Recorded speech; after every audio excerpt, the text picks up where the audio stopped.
মানুষকে আমি সেই কন্টেন্টটা দেবো যেই কন্টেন্টটা আর পাঁচজন দেয় না, দেওয়ার সাহস করতে পারে না। যে ইম্পার্শিয়াল মিডিয়া বলে কিছু হয় না। এবার আমাকে যখন পক্ষ নিতে হবে, তাহলে আমি কার পক্ষ নেব? আমি কি তাদের পক্ষ নেব যারা নাকি আবার তাদের পক্ষে, যারা বাংলার বিপক্ষে? কারণ that party comes up with the ভিগর of Abhishek Banerjee and with the repute of Shrimati Mamata Banerjee. যদি মমতা বন্দ্যোপাধ্যায়, অভিষেক বন্দ্যোপাধ্যায়ের দলের কোনো লিডার, কোনো কর্মী, কারোর বিরুদ্ধে বিন্দু মাত্র যদি কোনো প্রশ্ন উঠেছে, that party has taken a stand against that person. কিন্তু পার্থ চট্টোপাধ্যায়কে তৃণমূল পুষে রাখে না। কিন্তু যার যেটা কর্মফল, নির্ভীক উত্তর শুধু কর্মফলটা একটু দেওয়ার চেষ্টা করে। এবার সেটা যদি বেশি সংখ্যায় বিজেপি এবং সিপিএম এ হয়, আমার মনে হয় সমস্যাটা নির্ভীকের নয়, সমস্যাটা হচ্ছে বিজেপি বা সিপিএম এ। তারা একটু গন্ডগোল কম পাকালে আমিও অপরচুনিটি কম পাবো ফোন করার, অ্যাজ সিম্পল অ্যাজ দ্যাট। কিন্তু অর্ণব গোস্বামীরা যেটা করে সেটা হচ্ছে নিজেদের পাপগুলোকে লুকোনোর জন্য সাট করে সামনে একটা দেশের পতাকা নিয়ে নেওয়া। করবি তুই বিজেপি, দেখাবি তুই দেশাত্মবোধ। থ্যাংক ইউ আসার জন্য। ফাইনালি হলো, অনেকদিন টাইম নিলাম। হ্যাঁ, তোমার সঙ্গে অনেকদিন ধরে কথা হচ্ছিল, বাট হয়ে উঠছিল না। ফাইনালি তোমাকে এবং তোমার দর্শকদের সকলকে অনেক ধন্যবাদ আমাকে অপরচুনিটি দেওয়ার জন্য। একদম। আর তুমি এসো অ্যান্ড কাইন্ড অফ তোমার যেটা স্টাইল অ্যান্ড আমি কাইন্ড অফ একটু ওরকম টাইপ রিলেট করি বলে আমি তোমার সাথে কনভারসেশন করার জন্য খুব আগ্রহ ছিলাম। তো তাই জন্য আজকে ফাইনালি ওটা হচ্ছে অ্যান্ড আমি খুব লাকি যে তোমাকে পেয়েছি। সেম ইয়ার, 100% সেম ইয়ার। তো মেইন টপিকে যাওয়ার আগে আমার গেস্টদের আমি একটা জিজ্ঞাসা করি একটু লাইট হওয়ার জন্য, যে তোমার নির্ভীক উত্তর পেজটা তো basically sting operation kind of করে, কাইন্ড অফ না, স্টিং অপারেশন জানারকে আমি ধরছি ব্যাপারটা। তো বাংলা ইন্ডাস্ট্রিতে এখনো ডিজিটাল কন্টেন্টে স্টিং অপারেশনটা হয় না, তো কি করে মাথা এলো অ্যান্ড পেজটা কি করে গ্রো হলো, একটু ছোট্ট করে বলো। দেখো, বাংলা ইন্ডাস্ট্রিতে স্টিং অপারেশনটা হয় না। বাংলা ইন্ডাস্ট্রিতে ঠিক যে যে জিনিসগুলো হয় না, যখন বাংলায় ডিজিটাল ইন্ডাস্ট্রিটাই ছিল না, নির্ভীক উত্তর তখন শুরু হয়েছে। দ্যাট ওয়াজ ব্যাক ইন 2017, 2017 থেকে আমাদের শুরু। 2017 যখন শুরু করি, সেই সময় সব থেকে চ্যালেঞ্জিং যেটা ছিল সেটা হচ্ছে মানুষ বুঝতো না। মানে মানুষ না এরকম বলতো যে ফোনের মধ্যে জিনিসটা ভালো লাগে না, টিভিতে দেখি আমরা, টিভিতে অনেক বেটার। তো ইট ওয়াজ আ চ্যালেঞ্জ সেই সময় মানুষকে, কারণ মানুষেরও দোষ না, মানুষ একটা জিনিস দেখতে দেখতে অভ্যস্ত। মানুষকে ওটা বোঝানো যে এইভাবেও হতে পারে কাজটা। আমরা যখন শুরু করি, আমার যেটা মেন ছিল উদ্দেশ্য সেটা হচ্ছে যে বিষয়গুলো নিয়ে কেউ কথা বলে না, যে বিষয়গুলোকে নিয়ে বড় বড় চ্যানেল যারা বিভিন্ন রকম স্পন্সরশিপ, বিভিন্ন রকম ইনভেস্টমেন্টের জন্য অনেক বিষয়কে এড়িয়ে চলে, না এটা নিয়ে কথা বলবো না, এটা নিয়ে বললে আমাদের ওই ইনভেস্টারের গায়ে লেগে যেতে পারে, তার সাথে ওই পলিটিশিয়ানের ভালো সম্পর্ক। তো আমরা এই পুরো বিষয়টা থেকে আমাদের এই গিল্ট গুলো ছিল না, আমাদের এই অব্লিগেশন গুলো ছিল না, কারণ আমরা কারোর কাছে বাধ্য ছিলামও না, আজও নই। তো আমি প্রথম এই স্টিং অপারেশনের বিষয়টা চালু করি। করার পরে আমি যেটা দেখলাম, আমরা দেখেছি ছোটবেলায় tehelka.com আমরা দেখেছি, আমরা ক্রিকেটে বেটিং নিয়ে এত স্টিং হতে দেখেছি, বাট আমার মনে হতো বেঙ্গলে কি এমন কিচ্ছু ঘটে না যেটা স্টিং হতে পারে। তো তারপরে করতে করতে যখন একের পর এক পলিটিশিয়ান যখন আমরা স্টিং করতে থাকলাম, মানুষের কাছে আসতে থাকলো, আমি তাদের সঙ্গে ফোন করে আমি ডাইরেক্ট কথা বলতাম, একদম যাকে যে প্রশ্নটা করার, আপনি চুরি করেছেন, আপনি চুরি করেছেন, কেন করেছেন, ওই ঘুরিয়ে পেঁচিয়ে টেলিভিশন চ্যানেল যেরকম বলে না আপনি তো অমন মানুষটা নন, আপনি কি করে এটা আপনার সাথে নাম জড়াচ্ছে, ওরম না, ঠিক মানুষ যেটুকু জানতে চায় সেটুকু প্রশ্ন করা। এটা করতে করতে দেখলাম একটা সময় মানুষের ভালো লাগছে, মানুষ তখন নির্ভীক উত্তরের সাথে রিলেট করছে। তো then I took the final call যে এটাই আমার ফরম্যাট, মানুষকে আমি সেই কন্টেন্টটা দেবো যেই কন্টেন্টটা আর পাঁচজন দেয় না, দেওয়ার সাহস করতে পারে না, বা রিজন যেটাই হোক না কেন। তো দিস ওয়াজ মাই লজিক। আচ্ছা, তো নির্ভীক উত্তর যে পেজটা রয়েছে, আমি যদি একটু ফলো আপ করি বা কেউ যদি একটু ফলো আপ করে, একটু রুলিং পার্টিকে ফেভারটা যায় বেশি, এটার ব্যাপারটা কেন? দেখো, তুমি এটা বলতে হেজিটেট করছো, আমি বলবো যে এটা একদম হেজিটেট না করে বলো।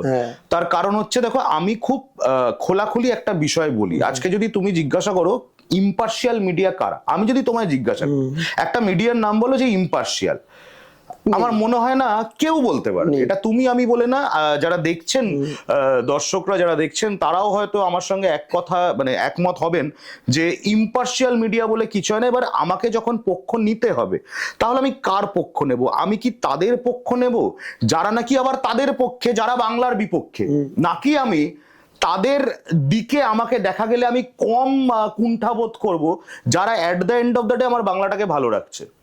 আমি তৃণমূল কংগ্রেস, তুমি রুলিং পার্টি বললে আমি নাম নিয়ে বলছি তৃণমূল কংগ্রেস, আমি তৃণমূল কংগ্রেসের কোনো পোর্টফোলিওতে নেই, আমি তৃণমূল কংগ্রেসের কোনো পদাধিকারী নই, আমি ওদের কোনো ইলেকটোরাল টিকিটে কন্টেস্ট করিনি, এবং আমি তোমার এই প্ল্যাটফর্ম থেকে বলছি আমি আগামী দিনে কন্টেস্ট করবও না বা কোনো রাজনৈতিক পোর্টফোলিওতে আমি যাব না। বাট আমাকে যদি একটা পার্টির সঙ্গে কেউ অ্যাটাচ করে কোনোভাবে, দর্শকরাই ভিজুয়ালি, যে মনে হয় এই ছেলেটা ওর সঙ্গে জড়িত, তাহলে যে যে পার্টির নাম আমরা বাংলায় বসে জানি, সারা ভারতবর্ষের যত পার্টি আছে, আমি সব থেকে কমফোর্টেবল বোধ করব যদি সেই পার্টিটার নাম তৃণমূল কংগ্রেস হয়।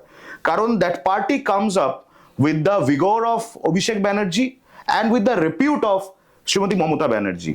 তো আমি মনে করি এটা আমি লাকি যে আমাকে কেউ না কেউ কোথাও না কোথাও ওই পার্টিটার সাথে রিলেট করে, though I am not a member. আচ্ছা, না তোমার যতগুলো আমি রিসার্চ করেছি মেন টাইমে দেখেছি যে আজকে সাপোজ কেউ একটু কিছু বললো, অরবিন্দ চৌধুরীকে ফোন তার কাছে চলে যায়, এটা আমি নয়, তুমি যদি একটু তোমার কমেন্ট সেকশন থেকে একটু আছে, তো এটা ব্যাপারটা কেন হয়? দেখো এটা না আমার দেখো মানুষের কাছে সময় খুব কম, তুমি পডকাস্ট করছো, তোমার পডকাস্ট গেলে দেখবে অনেকে বলে দাদা এর মধ্যে থেকে কিছু রিলও কেটে দাও তাহলে ভালো হয়। মানুষটা খুব কনসাইজ, খুব ক্রিস্প কন্টেন্ট এখন চায়। তো আমার মনে হয় প্রত্যেকদিন সন্ধ্যেবেলায় বিভিন্ন মিডিয়া তারা যে এই যে 1 ঘন্টা 1.5 ঘন্টা 2 ঘন্টার টকশো গুলো করে, আমি জানি না দর্শকরা এটা বেটার বলতে পারবেন, আদৌ কি 1.5-2 ঘন্টাটা দেখতে ভালো লাগে? আমার বক্তব্য কেউ দেখে না। ইনফ্যাক্ট আমারই পডকাস্টে যদি আমি ওয়াচ টাইম দেখি অ্যারাউন্ড 10-15 মিনিটস লোকে দেখবে, কারণ এরপর আর জিনিসটা বোর ফিল করে। এখন রিলস তো লোকে দেখতে চায় না, রিলস আসলো একটু দেখলো স্ক্রোল করে, পুরো একটা 90 সেকেন্ডও পুরো দেখছে না মানুষ। মানে এখন এজটাই এত ফাস্ট হয়ে গেছে কন্টেন্টের। তো আমার মনে হয় অমুক ব্যক্তি শুভেন্দু অধিকারী একটা কোনো একটা কথা বলেছে, সেটা নিয়ে 10 জনকে 10 জায়গা থেকে ডেকে এনে একটা স্টুডিওয়ে এত আলো জ্বেলে ফ্যান চালিয়ে এসি চালিয়ে, দরকার নেই তো অত তামঝাম করার। আমি শুভেন্দু অধিকারীকে প্রশ্ন করে বলবো আপনি এই কথাটা বলেছেন, এই কথাটা কেন বলেছেন?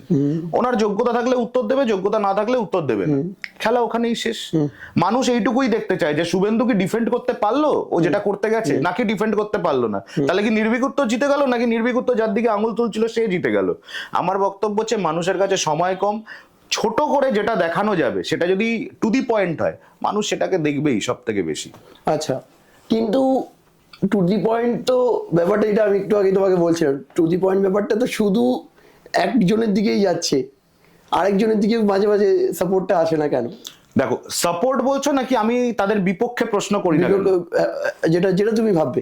আচ্ছা আমি তোমাকে বলি, ধরো আমি লাস্ট কয়েকটা ইনসিডেন্ট যদি বলি, ধরো এই যে ইডি সিবিআই মাঝে মাঝে, তোমার পডকাস্টেও আমি দেখেছি তুমি তোমার প্যানেলিস্টকে প্রশ্ন করেছো যে ইডি সিবিআই এখানে আসে কেন আসে এত। ধরো ইডি সিবিআই এসছে, প্রচুর তৃণমূলের লিডারদের বাড়িতে রেড হয়েছে, কেউ অ্যারেস্ট হয়েছে, এটা গিয়ে শেষে গিয়ে কোথায় ধাক্কাটা খেয়েছে বলতো? কজন তৃণমূল লিডার অ্যারেস্টেড হয়েছে? আচ্ছা, পার্থ চট্টোপাধ্যায় অ্যারেস্টেড হয়েছিলেন, বেলে আছেন। পার্থ চট্টোপাধ্যায়ের বিরুদ্ধে যখন এই জিনিসটা প্রমাণ হচ্ছে, এখনো কিন্তু কিছু প্রমাণ হয়নি, যখন এটা ইনিশিয়েট হয়েছে তৃণমূল কংগ্রেস তার বিরুদ্ধে পদক্ষেপ নিয়েছে। কুন্তল ঘোষ, শান্তনু ব্যানার্জি নামে আরো কয়েকজন তৎকালীন তৃণমূল নেতা, তাদের বিরুদ্ধেও যখন কোন রকম কথা উঠেছে তৃণমূল কংগ্রেস তাদের বিরুদ্ধে পদক্ষেপ নিয়েছে, এটা তুমিও জানো, সবাই জানি আমরা। আমার প্রশ্ন করার প্রয়োজনটা পড়বে কখন? যখন আমি দেখব যে কারোর বিরুদ্ধে এরকম কিছু উঠে আসছে কিন্তু সেই দলটা কোনো পদক্ষেপ নিচ্ছে না। আজকে সাপোজ আমি যদি ভারতীয় জনতা পার্টির কথা বলি, শুভেন্দু অধিকারী বহু মানুষের কাছ থেকে চাকরির নাম করে প্রতারণা করে টাকা নিয়েছে, তারা নিজেরা অভিযোগ জানাচ্ছে, এখানে কোনো থার্ড পার্টি না, কিন্তু যে বেসিক্যালি নিজে টাকা দিয়ে প্রতারিত সে বলছে আমি এরকম করেছি। ভারতীয় জনতা পার্টি তার বিরুদ্ধে কিন্তু কোনো ব্যবস্থা নিচ্ছে না। আমায় তখন প্রশ্ন করতে হয়, যদি মমতা বন্দ্যোপাধ্যায়, অভিষেক বন্দ্যোপাধ্যায়ের দলের কোনো লিডার, কোন কর্মী, কারোর বিরুদ্ধে বিন্দু মাত্র যদি কোনো প্রশ্ন উঠেছে, that party has taken a stand against that person, তাহলে আমার প্রশ্ন করার প্রয়োজনটা পড়ছে না। আমি সেদিন তৃণমূল কংগ্রেসকে প্রশ্ন করব যেদিন আমি দেখবো কারোর বিরুদ্ধে আঙুল উঠছে কিন্তু তৃণমূল কংগ্রেস তাকে ওই ব্রিজভূষণকে যেরকম ভারতীয় জনতা পার্টি পুষে রাখে, এতগুলো আমাদের দেশের গর্ব, তারা আমাদের মেডেল জয়ী অ্যাথলিট এক একজন, তাদেরকে, সেই রেসলারদের কথা শোনার পরেও ভারতীয় জনতা পার্টি পার্লামেন্টের ভেতরে ব্রিজভূষণকে পুষে রাখে। আমাকে তাই জন্য ব্রিজভূষণের দলকে প্রশ্ন করতে হয়, কিন্তু পার্থ চট্টোপাধ্যায়কে তৃণমূল পুষে রাখে না। কিন্তু তুমি যদি বামেদের দিকে দেখো, বংশগোপাল চৌধুরী, তন্ময় ভট্টাচার্য, এদেরকে ওরা পুষে রেখেছে। বংশগোপাল চৌধুরীকেও তো এই নির্ভীক উত্তর প্রশ্ন করা শুরু করার পরেই বাদ করতে পেরেছে পার্টির থেকে, তার আগে কিন্তু করনি। যদি ওরা নিজেরা অর্গানিক ভাবে করে দিত, অনিন্দ চৌধুরীকে নির্ভীক উত্তরকে প্রশ্ন করতে হতো না। As simple as that. আচ্ছা, এইবার কথাটা হচ্ছে, যদি কোনোদিন টিএমসি পার্টিতে এরকম কোনো অভিযোগ আসে বা কিছু আসে, অনিন্দ চৌধুরী কি যাবে সেই পার্টির কাছে কি ফোন করার জন্য? অনিন্দ চৌধুরী মুকুল রায়কে তখন এক্সপোজ করেছে যখন মুকুল রায় তৃণমূল কংগ্রেসে একজন মানে দোর্দণ্ড প্রতাপ রাজনীতিবিদ। অনিন্দ চৌধুরী শুভেন্দু অধিকারীকে তখন এক্সপোজ করেছে, খুব মজার ব্যাপার, যখন শুভেন্দু অধিকারীকে তৃণমূল কংগ্রেসের জননেতা বলা হতো। অনিন্দ চৌধুরী অনুব্রত মণ্ডলকে তখন ফোন করে ডাইরেক্টলি কনফ্রন্ট করেছে, যখন অনুব্রত মণ্ডল তো অন্য কোনো দলে কখনো ছিলেন বলে আমরা জানি না। অনুব্রত মণ্ডল তৃণমূলের মধ্য গগনে, এবং অনুব্রত মণ্ডল যখন বলেছিলেন যে কি হাত উড়িয়ে দেবো না পা উড়িয়ে দেবো, তখন অনুব্রত মণ্ডলকে অনিন্দ চৌধুরী ফোন করে প্রশ্নটা করেছিল, নির্ভীক উত্তর প্রশ্ন করেছিল। যতবার তৃণমূল কংগ্রেসের হোক, যে দলেরই হোক, যতবার কেউ নিজের পরিধির বাইরে, নিজের এখতিয়ারের বাইরে গিয়ে এমন কিছু করেছে যেটা বাংলার বিরুদ্ধে যায়, নির্ভীক উত্তর প্রশ্নটা করেছে। এবার কি তুমি দেখবে শাহরুখ খানকে ভেঙাতে গেলেই সবাই একটা এই গলা কাঁপায়, হ্যাঁ কিরণ বলে এরম বলে। এখন নির্ভীক উত্তরের ব্যাপারেও মানুষের মনে সেটা হয়ে যায়, Shahrukh Khan is beyond that কাকা কাকা কিরণ, সেরকম নির্ভীক উত্তর ইজ বিয়ন্ড দিস। কিন্তু মানুষের একটু না জুড়তে ভালো লাগে অনেকের, এই একটা ভিজুয়াল তৈরি হয়, নির্ভীক উত্তর মানে অত তৃণমূলকে ফেভার করে। আমি দাদা ফেভার কাউকে করি না, যার যেটা কর্মফল, নির্ভীক উত্তর শুধু কর্মফলটা একটু দেওয়ার চেষ্টা করে। এবার সেটা যদি বেশি সংখ্যায় বিজেপি এবং সিপিএম এ হয়, আমার মনে হয় সমস্যাটা নির্ভীকের নয়, সমস্যাটা হচ্ছে বিজেপি বা সিপিএম এ। তারা একটু গন্ডগোল কম পাকালে আমিও অপরচুনিটি কম পাবো ফোন করার, অ্যাজ সিম্পল অ্যাজ দ্যাট। না, আমি দেখছিলাম তুমি বেসিক্যালি লাইক যখন বিজেপি একটা কিছু হলো, সঙ্গে সঙ্গে বিজেপিকে একটা ফোন করে দাও, তারপর রিয়াকশনটা কি আসে, ফোন কল তো হয়ে গেল, ওই পার্টিকে তো ফোন করলো, ওই পার্টির তরফ থেকে কিছু কি রিয়াকশন আসে তোমাদের কাছে আফটার?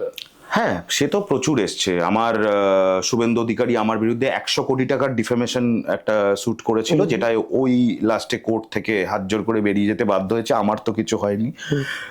ভারতী ঘোষ আমাকে সুপ্রিম কোর্টের নোটিশ পাঠিয়েছিল। আজও পর্যন্ত থানা আদালত মিলিয়ে আমার মনে হয় 1/2 সেঞ্চুরি হয়ে গেছে এরকম বিভিন্ন মামলা। আমাকে একবার অ্যারেস্টও হতে হয়েছে সত্য খবর করতে গিয়ে। কিন্তু যাই হোক, তুমি অর্ণব গোস্বামীর মতো বেরিয়ে বন্দে মাতরম করেছি না, আমি না, আমাকে যারা দেখেন, মানে আমি মনে করি রিতম করের যারা অডিয়েন্স, তারা হয়তো কেউ কেউ নির্ভীকেরও অডিয়েন্স, তো আমি মনে করি অডিয়েন্স নির্ভীকেরই অডিয়েন্স। তো আমার বিশ্বাস তারা আমাকে চেনেন, যারা আমাকে জানেন তারা এটা জানেন যে নির্ভীক উত্তর নাটক করে না। আমি বন্দে মাতারামকে বা আমার দেশের পতাকাকে আমি কখনো আমার ঢাল হিসেবে ব্যবহার করব না। তার দিকে কেউ আঙুল তুললে আমি আমার বুকটাকে তার সামনে ঢালের মতো পেতে দেবো, যে আমার বুকে বুলেটটা লাগুক, আমার দেশমাতৃকার পতাকায় যেন কোনো বুলেট না লাগে। কিন্তু অর্ণব গোস্বামীরা যেটা করে সেটা হচ্ছে নিজেদের পাপগুলোকে লুকোনোর জন্য সাট করে সামনে একটা দেশের পতাকা নিয়ে নেওয়া। করবি তুই বিজেপি, দেখাবি তুই দেশাত্মবোধ, করবি তুই নরেন্দ্র মোদীর ভক্তি, দেখাবি আমি দেশভক্ত। আমি এটাতে বিশ্বাসী না। আমি যখন অ্যারেস্ট হয়ে আমি যখন আমাকে প্রশাসনের তরফে যখন আদালতে নিয়ে যাওয়া হয়, সেখানে আমি নামতে পারছিলাম না। খুব লজ্জা লাগে, যে এই কারণে নয় যে আই ওয়াজ অ্যারেস্টেড, আমার লজ্জাটা এই কারণে লাগে যে সেখানে যে কিছু পেড মিডিয়া দাঁড়িয়েছিল, আমি তোমার চ্যানেলের পেরিফারিটাকে আর কোনো লিগ্যাল ম্যাটারে টানতে চাই না বলে আমি কারোর নাম নিচ্ছি না, তারা ওখানে দাঁড়িয়ে দাঁড়িয়ে না কিছু পলিটিক্যাল এজেন্ডার প্রশ্ন করছিল। আপনি কি সরকারি চাকরির নামে প্রতারণা করেছেন, আপনি কি অমুক করেছেন তমুক করেছেন, but that was a case related to simple defamation, nothing else. তো আমি তো এগুলো দেখে এসেছি। বাট আমার মধ্যে তুমি যদি দেখো 2017 আমার শুরু, আজকে 2025 সাল শেষ হচ্ছে, 26 আসছে, আমি কিন্তু চেঞ্জ হইনি। আমি যদি চেঞ্জ হয়ে থাকি, that is towards more intensity. এগুলো যত হয় আমার জেদ তত বাড়ে। আমাকে অ্যারেস্ট করেছে, আমার এগেনস্টে কোর্টে মামলা করেছে, আমাকে বহু এই তরুণজ্যোতি তিওয়ারির মতো যারা হালে হালে উকিল বহু নোটিস করেছে আমাকে। বাট সেগুলো কোথাও একটা, আমি বলবো, আমি যদি কোনোদিন আমার অটোবায়োগ্রাফি লেখার সুযোগ পাই, আমি মনে হয় শুভেন্দু অধিকারী, তরুণজ্যোতি, এদেরকে আমি ধন্যবাদ জানাবো, যে ভাই তোমরা যদি পেছনে না লাগবে এত বেশি করে, আমি কিন্তু আরো বেশি ক্ষুরোদার হতাম না। বা সেই ভদ্রমহিলা যিনি কমপ্লেন করে আমাকে অ্যারেস্ট করিয়েছিলেন, I am thankful to that person. এটা I am taking the opportunity তোমার স্পেসে এটা বলার, যে তিনি যদি এত মাথা খাটিয়ে একটা মিথ্যেকে নার্চার করে এই জিনিসটা আমার বিরুদ্ধে না করতেন, 2023-এর পরের নির্ভীক এতটা বেশি নির্ভীক হতো না। মানুষ ভেবেছিল হয়তো ব্যাস খতম, কিন্তু ব্যাপারটা উল্টো হয়ে গেছে। আচ্ছা, আমি একটা চ্যানেলের নাম নিয়েই বলছি, বলো। রিপাবলিক নাম বলছি। তোমার ময়ূর রঞ্জন ঘোষের কেমন লাগে গো? কি হিসেবে? জার্নালিস্ট হিসেবে? ওইটা তো আমি বলতেই পারবো না। হাস্য কৌতুকের বিষয়ে at per, he is excellent. হাস্য কৌতুকে মানে ওনার যে, তুমি দেখবে, তুমি জার্নালিস্ট বলছো তো, আমি কোনো নৃত্যশিল্পীদেরকে অপমান করছি না, বাট ওনার যে সেই যে কিসের কুসুম, এই যে একটা, এই যে ব্যাপারটা, দ্যাট ইজ ভেরি ক্যাচি। আমার মনে হয় ওটা হচ্ছে ওর ক্যারিয়ারের পিক। ওই যে কিসের কুসুম এরকম করেছিল না একবার, that is the peak of his career. এইটা বলার পরে রিপাবলিক যদি ময়ূরদা দেখে, আমি জাস্ট, উনি জানেন, হ্যাঁ প্লিজ, অনিন্দ্য চৌধুরী নির্ভীকত্তর, ও আমাকে চেনে ভালো করে। আমি জাস্ট প্রশ্ন করেছি, আমি কিন্তু কিছু জানি না। একদম একদম একদম, যা নোটিস টোটিস নির্ভীক উত্তরকে পাঠিও, রিতমকে না। সদ্য স্টার্ট করেছি তো। তো আমি এবার বলছিলাম যে, যেটা আমাদের এখন ইলেকশনস আসছে 26-এর এখন ইলেকশনসের মেইন হাতিয়ার কিন্তু করেছে হচ্ছে এসআইআরটা, একটা পথ নিয়েছে। এবার এই এসআইআরটার যেটা আমরা দেখতে পাচ্ছি, অনেক মানুষ একটু আতঙ্কে আছে। এই এসআইআরটা হওয়াতে তো দাদাদের দল লাফালাফি করছে যে জিতবে বলে। তো আপনার কি মতামত যে এটা কি হবে? দেখো, 2014 সালে ভারতীয় জনতা পার্টি ভারতবর্ষে ক্ষমতায় এসছে। তুমি তারপর থেকে দেখো, একটা রেগুলার ইন্টারভেল, একটা সময়ের পরে পরে বারবার মানুষ এরকম আতঙ্কে থাকেন, বারবার মানুষকে গিয়ে রাস্তায় দাঁড়াতে হয়, বারবার মানুষকে একটা অনিশ্চয়তার মধ্যে সময় কাটাতে হয়। সেটা স্টার্টিং ফ্রম নোটবন্দি, তারপরে কোভিড এর সময় থালা বাজানো, বালতি বাজানো, মগ বাজানো, এগুলো তো আছেই। তারপরে এসআইআর, এভরিথিং, মানে যা যা ওরা করেছে, আধার এখন এটার সাথে লিঙ্ক করতে হবে, তখন তোমার বাড়ির মিটার বক্সের সাথে লিঙ্ক করতে হবে, নাহলে তোমার ফ্যান চলবে না, নানা রকম জিনিস করেছে। এসআইআরটা কি বেসিক্যালি? এসআইআর হচ্ছে আমার ইলেকটোরাল রোল যেটা আছে সেটাকে একটুখানি ঝাড়াই বাছাই করে নেওয়া, এটা ভালো জিনিস। এইটা নিয়ে সমস্যাটা কোথায় হচ্ছে? ইলেকশন কমিশন যে কথাগুলো বলেছে, সেই কথাগুলোর জন্য কিন্তু মানুষ অনিশ্চয়তায় ভুগছে না বা ভয় পাচ্ছে না। মমতা বন্দ্যোপাধ্যায় বা অভিষেক বন্দ্যোপাধ্যায় যে কথাগুলো বলছেন, সেগুলোর জন্য কিন্তু মানুষ অনিশ্চয়তা বা আতঙ্কে ভুগছে না। ভুগছে কোথায়? যখন কোনো একটি স্পেসিফিক রাজনৈতিক দল, ভারতীয় জনতা পার্টি বাদ দিয়ে সিপিএম তো কোনো কথাই বলছে না। সিপিএম ভাবছে যদি আমি এটাকে অপোজ করি, ফায়দা নেবে তৃণমূল, আর যদি আমি এটার ফেভারে থাকি, তাহলে আবার ফায়দা নেবে বিজেপি। কারণ সিপিএম এর ফায়দা নেওয়ার এখন অন্তত কোনো যোগ্যতা বাংলায় নেই, জিরো। এবং ওরা যেদিকে এগোচ্ছে, মানে ওদের সকাল থেকে শুরু হয় দিনটা হচ্ছে কি করে মমতা বন্দ্যোপাধ্যায়, অভিষেক বন্দ্যোপাধ্যায়কে ট্রোল করা যায়। ট্রোল করে কি ওদের সিট বাড়বে? আমার মনে হয় না। Coming back to your question, ভারতীয় জনতা পার্টির এই শুভেন্দু অধিকারী জাতীয় যে লোকজনগুলো আছে, যাদের সবসময় একটা বক্তব্য থাকে হিন্দু জাগরণ চাই, বলছে 1 কোটি রোহিঙ্গা আছে বাংলায়, সারা পৃথিবীতে 1 কোটি রোহিঙ্গা নেই, 16, 17, 18, 20 লাখ হবে। ওরা বলছে ভারতবর্ষে বাংলার বুকে 50% নাকি বাংলাদেশি ভোটার। এই 50% এলো কোথা থেকে? কিন্তু আমরা তো বেরোতে দেখেছি, খবরে দেখেছি। কোথায় আমরা বেরোতে দেখেছি? বাংলাদেশিদের তো দেখেছি, বাংলাদেশি যারা ফিরে যাচ্ছে। এটা তো আরো বড় তাহলে একটা স্ক্যাম। কেন বলছি? তোমার বাড়িতে চোর ঢুকেছে, ধরতে পারেনি, তোমার যিনি দ্বার রক্ষী তার দোষ। তোমার বাড়ি থেকে আবার তুমি দাঁড়িয়ে দেখছো চোর বেরিয়ে যাচ্ছে, তুমি সেটা বেরোতে দেবে কেন? কেন যারা বর্ডারের দায়িত্বে আছে তারা ওদেরকে ডিটেন করছে না, তাদেরকে আটকাচ্ছে না? ঢুকলো কি করে? প্রশ্ন তো এটা। কলকাতা পুলিশ, পশ্চিমবঙ্গ পুলিশ বা বনগাঁ ডিস্ট্রিক্ট পুলিশ, এরা কি বর্ডারটা সামলায়? বর্ডারটা কে সামলায়?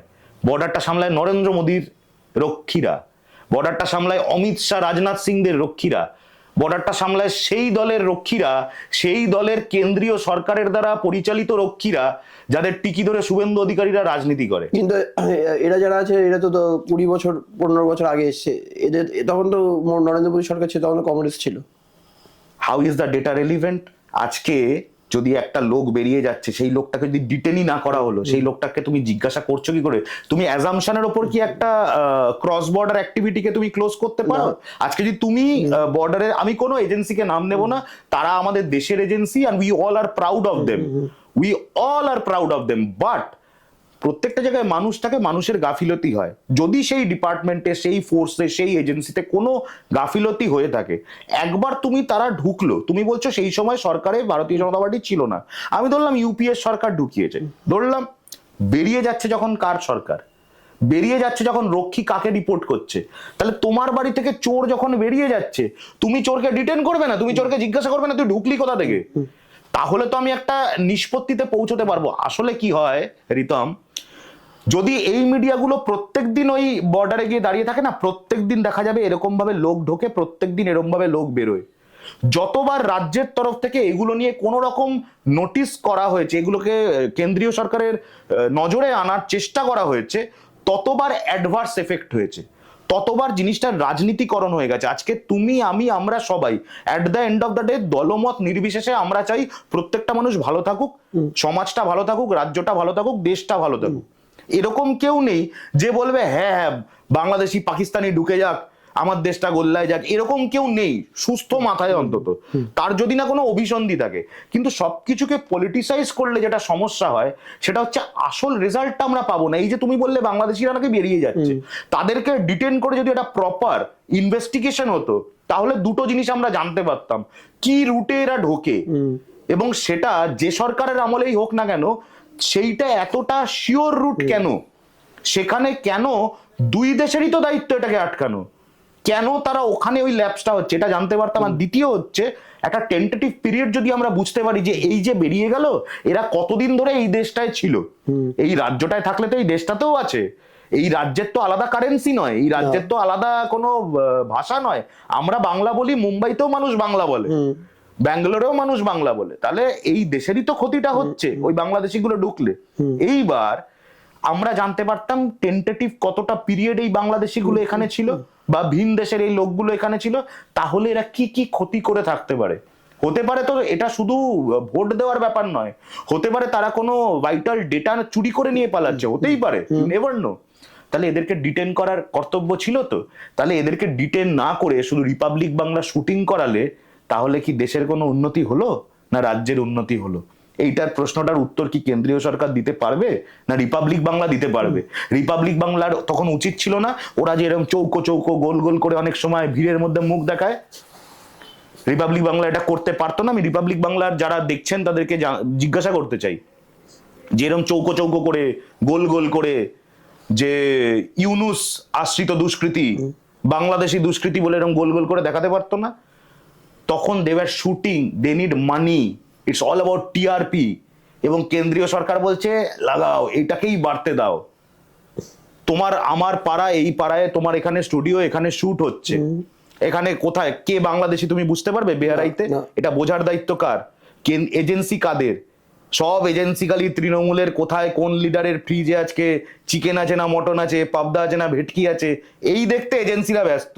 এদিকে অন্য দেশ থেকে লোক আসছে, শুধু ভোট নয়, এটা এসআইআর শুধু ভোটের জন্য নয়, একটা ইলেকটোরাল রোল, এটা তোমার নাগরিকত্বের প্রমাণ হিসেবে এর পরের দিনে এখনো বলছে না, তুমি মিলিয়ে নিও আমার কথা, 6 মাস 7 মাস পরে এই সেম কথাটা কেন্দ্রীয় সরকার বলবে যে এইটাই তো নাগরিকত্বের প্রমাণ। আবার এটাও হতে পারে পুরো অপোজিট, ফাট করে বলে দিল মন মতো রেজাল্ট, তো দেখো এসআইআর করেও লাভ নেই। পশ্চিমবঙ্গে অ্যাসেম্বলি ইলেকশনে আমি তোমায় নিশ্চিত করে বলতে পারি 240+ আসন নিয়ে তৃণমূল কংগ্রেস ক্ষমতায় আসবে, 240+। কিন্তু বিহার তো আমরা অপোজিট দেখলাম। বিহারে, আচ্ছা তুমি বলো, বিহারে যারা পডকাস্ট করে তাদের সঙ্গে তুমি নিজেকে কিভাবে রিলেট করতে পারো? কতটা ডিফারেন্স মনে হয়? অনেকটা, অনেকটা। আমি বলছি না কে ভালো কে খারাপ, এটা আমরা কেউ এই আলোচনায় যাব না, অনেকটা ডিফারেন্স ফিল করো তো, ভোটাররাও এই ডিফারেন্সটা ফিল করে। বিহারের লিট্টি চোখা আর আমাদের এখানকার নিমতলা এলাকায় গেলে যে লিট্টি চোখাটা আমরা খাই অনেকটা আলাদা। বিহারের ভোটার, তার মানসিকতা সবটা আলাদা দেন বেঙ্গল। আর একটা অঙ্ক যেটা বিজেপি কোনোদিন তোমায় বোঝাতে দেবে না কাউকে, সেটা হচ্ছে বিহারে ক্ষীর খাওয়ার অনেকগুলো মুখ। একা তেজস্বী যাদব ওখানে নেই, কিন্তু কিছুটা তেজস্বী খাচ্ছে, কিছুটা এলজেপি খাচ্ছে, কিছুটা নীতিশ খাচ্ছে, কিছুটা বিজেপি কোর। কিন্তু রাহুল গান্ধী এত কিছু একটা প্রপার এক্সপোজ প্ল্যান করে তো রাহুল গান্ধী কিছু করতে পারলো না। তুমি তোমার বাড়িতে কত ভালো ভালো কোয়েশ্চেন ব্যাংক আছে বা কত ভালো ভালো বই আছে, এটা দিয়ে তুমি ভালো স্টুডেন্ট হবে না। তোমার এখানে একটা বল রাখা আছে, দেখো, এটা দিয়ে কি তুমি ভালো বোলার হতে পারবে? তুমি এটাকে নিয়ে তুমি কি করলে, এটার চর্চাটা তুমি কিভাবে করলে, দ্যাট ম্যাটার্স। ওনাও কিন্তু চর্চা করেছে রিসেন্টলি, একটা ব্রাজিলিয়ান মেয়ে যেটা খুব উঠলো, সেটাকেও হাইলাইট করে গেছে, কিন্তু আলটিমেট রেজাল্ট কিছু হয়নি ওর। আলটিমেট রেজাল্ট হয়নি কেন? তার কারণ হচ্ছে, আমি ওই ধরনের কথা বলি না কখনোই যে কোনো একটা জায়গায় বিজেপি জিতে গেল মানে সেইটা পুরোটাই রিগড ইলেকশন, আমি এসব কথা বলি না। যেটা ফ্যাক্ট সেটা ফ্যাক্ট। ভারতীয় জনতা পার্টি ওইখানে বিহারে যেইভাবে ছোট ছোট ছোট ছোট করে নিজেদের পুরো জাল বিস্তার করে রেখেছে। এলজেপি কে তুমি ভোট দিচ্ছ, ভোট পাচ্ছে মোদি। আরজেডির তেজস্বীর বিরুদ্ধে তুমি যাকেই ভোট দিচ্ছ সেই ভোটটাই যাচ্ছে মোদির কাছে। এবার তুমি বলছো বাংলায় এত ফ্যাক্টরই কই? বাংলায় তো ফ্যাক্টর দুটো, বাংলায় দুজন ফ্যাক্টর, মমতা বন্দ্যোপাধ্যায়, অভিষেক বন্দ্যোপাধ্যায়। এর বাইরে আছে যারা, তারা হচ্ছে fraction decimal. Fraction, BJP is a fraction, not even a full figure. আর সিপিআইএম কে আমি ধরছি না। এখানে যদি বিজেপিকে ওই একইভাবে বিহারের নীতিতে ক্যাপচার করতে হয়, তাহলে এখানেও ওদেরকে সেই জায়গাটা তৈরি করতে হবে যে হুমায়ুন কবিরের আলাদা দল, সিপিএমও নিজে শক্তিশালী, কংগ্রেসও মোটামুটি বকলমে ওদের সঙ্গে, অদিত চৌধুরীর হাত ধরে। এইভাবে যদি 8-10টা ইউনিট তৈরি করতে পারে, তবে গিয়ে হয়তো ওরা যৌথভাবে ম্যাজিক ফিগার অ্যাচিভ করতে পারে। কিন্তু বাংলায় ম্যাথমেটিক্সের বাইরে তো পলিটিক্সের রেজাল্ট, ভোটের রেজাল্ট যেতে পারে না। আফটার অল তো সিট 294, এই 294 এর মধ্যে ভালো মতো কনফিডেন্টলি 294-এ এরা কেউ প্রার্থী দিতে পারে না। ভারতীয় জনতা পার্টির বিহারের কন্ডিশন আর বেঙ্গলের কন্ডিশন গুলিয়ে ফেললে হবে না। আর বিহারে মনে রাখবে, আমি কাউকে ছোট করছি না, কিন্তু বিহারে ফেস কে? তেজস্বী যাদব বা রাহুল গান্ধী গেছে। আমি যেটা বললাম, বাংলায় ফ্যাক্টর দুজন, মমতা ব্যানার্জি, অভিষেক ব্যানার্জি। এর বাইরে কেউ ফ্যাক্টরই তো না, কোন দলের কেউ ফ্যাক্টর না। Suvendu Adhikari himself is not a factor. তাহলে ওইখানে আমরা জেনারেলাইজ করতে পারবো না। অপোনেন্ট তো নিজেকে দেখায় তো। দেখো, দেখাতে তো অনেকেই অনেক কিছু পারে। নন্দীগ্রামে কিন্তু আমরা রেজাল্ট পেয়েছি। নন্দীগ্রামে আমরা রেজাল্ট পাইনি তো, ইটস স্টিল সাবজুডিস। আমরা তো এখনো এটা সাবজুডিস। একটা আজকে তুমি ভাবো, ঠিক অপোজিট যদি হতো, ভাবো ডায়মন্ড হারবারে প্রথমে অভিষেক বন্দ্যোপাধ্যায়ের যিনি কন্টেন্ডার যে কোনো দলের, ধরো প্রতিকূর ছিল সম্ভবত, যদি প্রতিকূরকে বিজয়ী দেখিয়ে তারপরে যদি অভিষেক বন্দ্যোপাধ্যায়কে বিজয়ী ঘোষণা করা হতো, এটা কি সিপিআইএম মানতে দিত পাবলিককে? এটা কি সবাই কি বলতো, আরে ও তো প্রথমে বেরিয়ে গেছিল। কিন্তু অভিষেক বন্দ্যোপাধ্যায় ওখানে রেকর্ড মার্জিনে জয়লাভ করেছেন, ওখানে কারো ডাউটের জায়গা নেই। সিমিলারলি কিন্তু এটা নিয়েও অনেকের মতামত আছে যে ডায়মন্ড হারবার নাকি অত লোক মানুষই নেই যত অভিষেক বন্দ্যোপাধ্যায় পেন ড্রাইভ বানিয়ে অনুরাগ ঠাকুর, এই যে অনেকের মতামত বলছি, অনেকের মতামতটা সূচনা হয়েছিল অনুরাগ ঠাকুরের মুখ থেকে। তুমি যদি দেখো, একটু রিসার্চ করে, অনেকের মতামত এটা রয়েছে। প্রথম বলেছিল অনুরাগ ঠাকুরের বাড়িতে পেন ড্রাইভ করে সমস্ত তথ্য প্রমাণ অভিষেক বন্দ্যোপাধ্যায় পাঠিয়ে দিয়েছিলেন যে এই হচ্ছে ইলেকটোরাল ডেটা, এই ডেটাকে আপনি চ্যালেঞ্জ করুন, you are welcome to do so. সেটা হয়ে আজকে প্রায় 6 মাস হতে চললো। অনুরাগ ঠাকুর আর এই বিষয়ে টু শব্দ করেনি। কেন করেনি? কারণ আমি একটা ফুটেজ নেওয়ার জন্য, আজকে অভিষেক বন্দ্যোপাধ্যায় যেই স্ট্রাকচারের মানুষ, যেই লেভেলের মানুষ, প্যান ইন্ডিয়া আমি বলবো, তাতে অভিষেক বন্দ্যোপাধ্যায়ের বিরুদ্ধে কিছু একটা বললে সে লাইমলাইট পাবে। ওইটুকু লাইমলাইট অনুরাগ ঠাকুর নিল। বাট অনুরাগ ঠাকুর কিন্তু এইটা বুঝতে পারলো না যে যদি অভিষেক বন্দ্যোপাধ্যায় এই সাহসটা দেখালেন যে আমি একদম ফোর ফ্রন্টে চ্যালেঞ্জ করে দিলাম যে দেখো এই তো ডেটা, তারপর থেকে আর ও কোনো প্রশ্ন তুলেছে? তুমি লাস্ট 3 মাসে দেখো অনুরাগ ঠাকুর এই কথা ডায়মন্ড হারবারের ভোটারদের নিয়ে আর একবারও বলেছে? ভারতীয় জনতা পার্টি আর একবারও বলেছে? যদি এটা সত্যি হতো ভারতীয় জনতা পার্টির সরকার, ওটা ছেড়ে দিত। তাহলে নন্দীগ্রামে মমতা বন্দ্যোপাধ্যায় জয়ী ঘোষণা হওয়ার পরে তারপরে লোডশেডিং হলো, কারোর কাছে ফোন গেল, অনেক কিছু হওয়ার পরে হঠাৎ করে 1900 সামথিং ভোটে দেখা গেল শুভেন্দু অধিকারী জয়ী। It's still sub judice. কিন্তু আমরা দেখেছি যে ভোটের পর অনেক নাকি বুথ যে ভোটের মেশিন মানে গায়েব হয়ে গেছে, আবার তো রিভোট করা হলো, অনেক কিছু। শোনো, নন্দীগ্রামে শুভেন্দু অধিকারী যে সন্ত্রাসটা চালিয়েছিল, তুমি যদি আমার পেজটা দেখো, শুভেন্দু অধিকারীর সঙ্গে নন্দীগ্রামে দায়িত্বে থাকা প্রলয় পাল, যেই প্রলয় পালকে নাকি মমতা বন্দ্যোপাধ্যায় ইলেকশনের আগে ফোন করে রিকোয়েস্ট করেছিলেন তৃণমূল জয়েন করার জন্য, সেই প্রলয়ের সাথেই শুভেন্দুর আমি কথোপকথন এক্সপোজ করে দিয়েছিলাম। সেখানে স্পষ্ট ছিল how they have planned, and ওরা বলছে যে আমাদের যে জঙ্গি টিমটা আছে তাদেরকে অমুক জায়গায় শেল্টার দে। তাহলে এই জঙ্গি টিম কি করছিল? রসগোল্লা বানাচ্ছিল। এই জঙ্গি টিম ওই সন্ত্রাসটাই তো চালাচ্ছিল। সন্ত্রাস হয়েছে। তৃণমূল কংগ্রেস সরকারে থাকাকালীন তৃণমূল কর্মীদেরকে বাড়ি থেকে তুলে নিয়ে গিয়ে অত্যাচার, নির্মম অত্যাচার। আমার কাছে ভিডিও ফুটেজ আছে, যেই ভিডিও ফুটেজে শোনা যাচ্ছে যে পাড়ায় মাইকিং করা হচ্ছে, যেখানে মাইকিং করে বলা হচ্ছে কালকে অমুক অমুক অমুক অমুক, তৃণমূলের যারা দায়িত্বে থাকে তাদের নাম বলে, বাড়ি থেকে বেরোলে পা কেটে নেব। এটা হয়েছে 2021-এর বিধানসভা নির্বাচনে বিজেপি করেছে এরকমটা। কিন্তু তারপরেও মমতা বন্দ্যোপাধ্যায়, আরে মমতা বন্দ্যোপাধ্যায় হেরে গেছেন, এটা কোনো তৃণমূলের নামে তো এরকম অভিযোগ আমরা মিডিয়াতে দেখেছি এসে। আমি বলছি তো, যেখানে অভিযোগটা হবে সেখানে you have to stand by that. Bharatiya Janata party mainly অভিযোগটা তোলে। ভারতীয় জনতা পার্টি, তুমি এটা জানো, 2021 সালের নির্বাচনে সব থেকে বেশি ওরা রেকর্ড করিয়েছিল মানে অভিযোগ যেগুলো হচ্ছে post pole violence. Suvendu Adhikari নিজেরও করা মামলা ছিল পোস্ট পোল ভায়োলেন্সে, ওদেরই এজেন্সি তদন্ত করেছে, ঠিক আছে, এনএইচআরসি তদন্ত করেছে। তারা করার পরেও 90% অফ দোজ অ্যালিগেশনস ওয়েন্ট মানে রিটেন অফ। ওরা বলছে এগুলোর কোনো ভিত্তি আমরা পাচ্ছি না। তাহলে ভারতীয় জনতা পার্টি অভিযোগ জানালো, কেন্দ্রীয় সরকারি এজেন্সি যেগুলো তদন্ত করলো, করে তারাই বলছে আমি এগুলোর ভিত্তি পাচ্ছি না। তাহলে এরপরে কি আমাদের বুঝতে খুব অসুবিধা হয় যে কোনটা গ্যালারি শো, যেটা খেলার ভাষায় গ্যালারি শো বলা হয়, কোনটা গ্যালারি শো আর কোনটা ফ্যাক্ট? আমি বলছি না যে ফ্যাকচুয়ালি হয় না, সব দলের বিভিন্ন রকম ঘটনা ঘটে, প্লাস মাইনাস সবার আছে।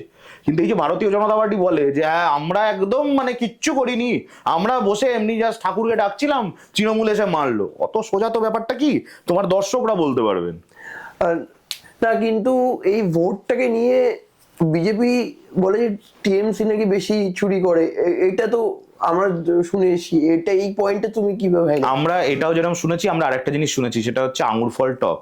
ঠিক আছে, আমরা অনেক ছোটবেলা থেকে গল্পটা শুনছি, সেই শেয়ালটা গাছের তলায় দাঁড়িয়ে থাকে, লাফ মারে, আঙুরটা ধরতে পারে না, লাস্টে বেলা ধরে আঙুর ফল টক আমি খাবো না।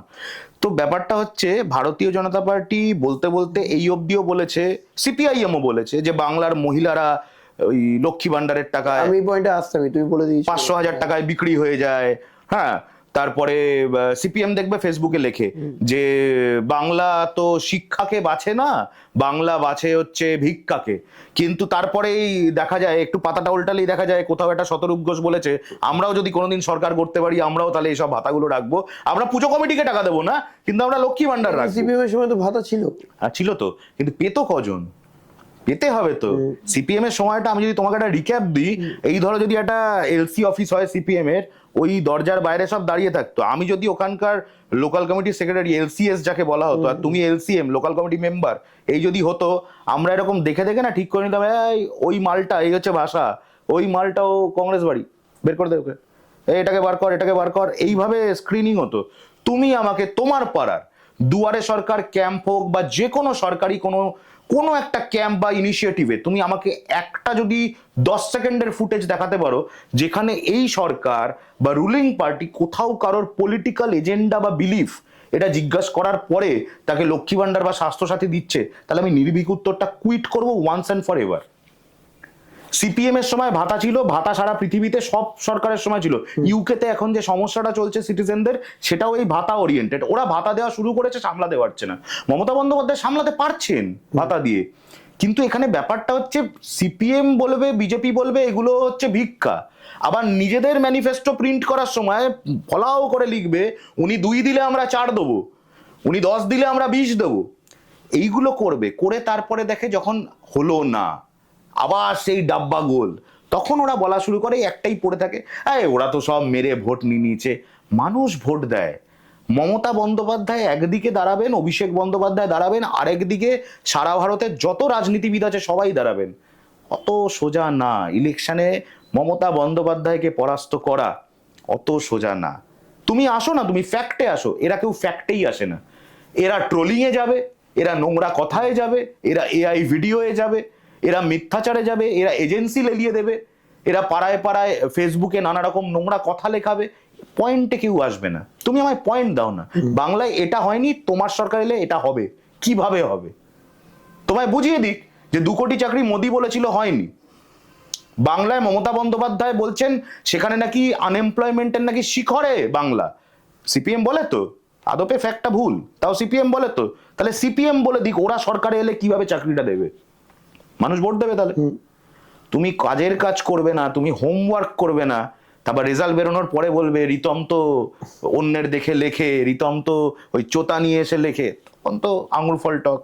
আচ্ছা, বলছিলাম এই চাকরি নিয়ে, আমরা সিপিএম আমলেও চাকরির অভাব ছিল, অ্যান্ড এখন তো রিসেন্টলি চাকরি এত জনের মানুষ এত, কিন্তু চাকরির সমস্যাটা যেটা টিএমসির আমলে রয়েছে বলতে পারি, বা রিসেন্টলি ছাটাই গেল চাকরিটা এত জনের মানুষের, আবার নাকি বলা হলো এই কিছুদিন আগে, 2-3 দিন আগে, যে এগুলো তো ভুল করে হয়েছে, আবার চাকরিটা পেয়ে গেল।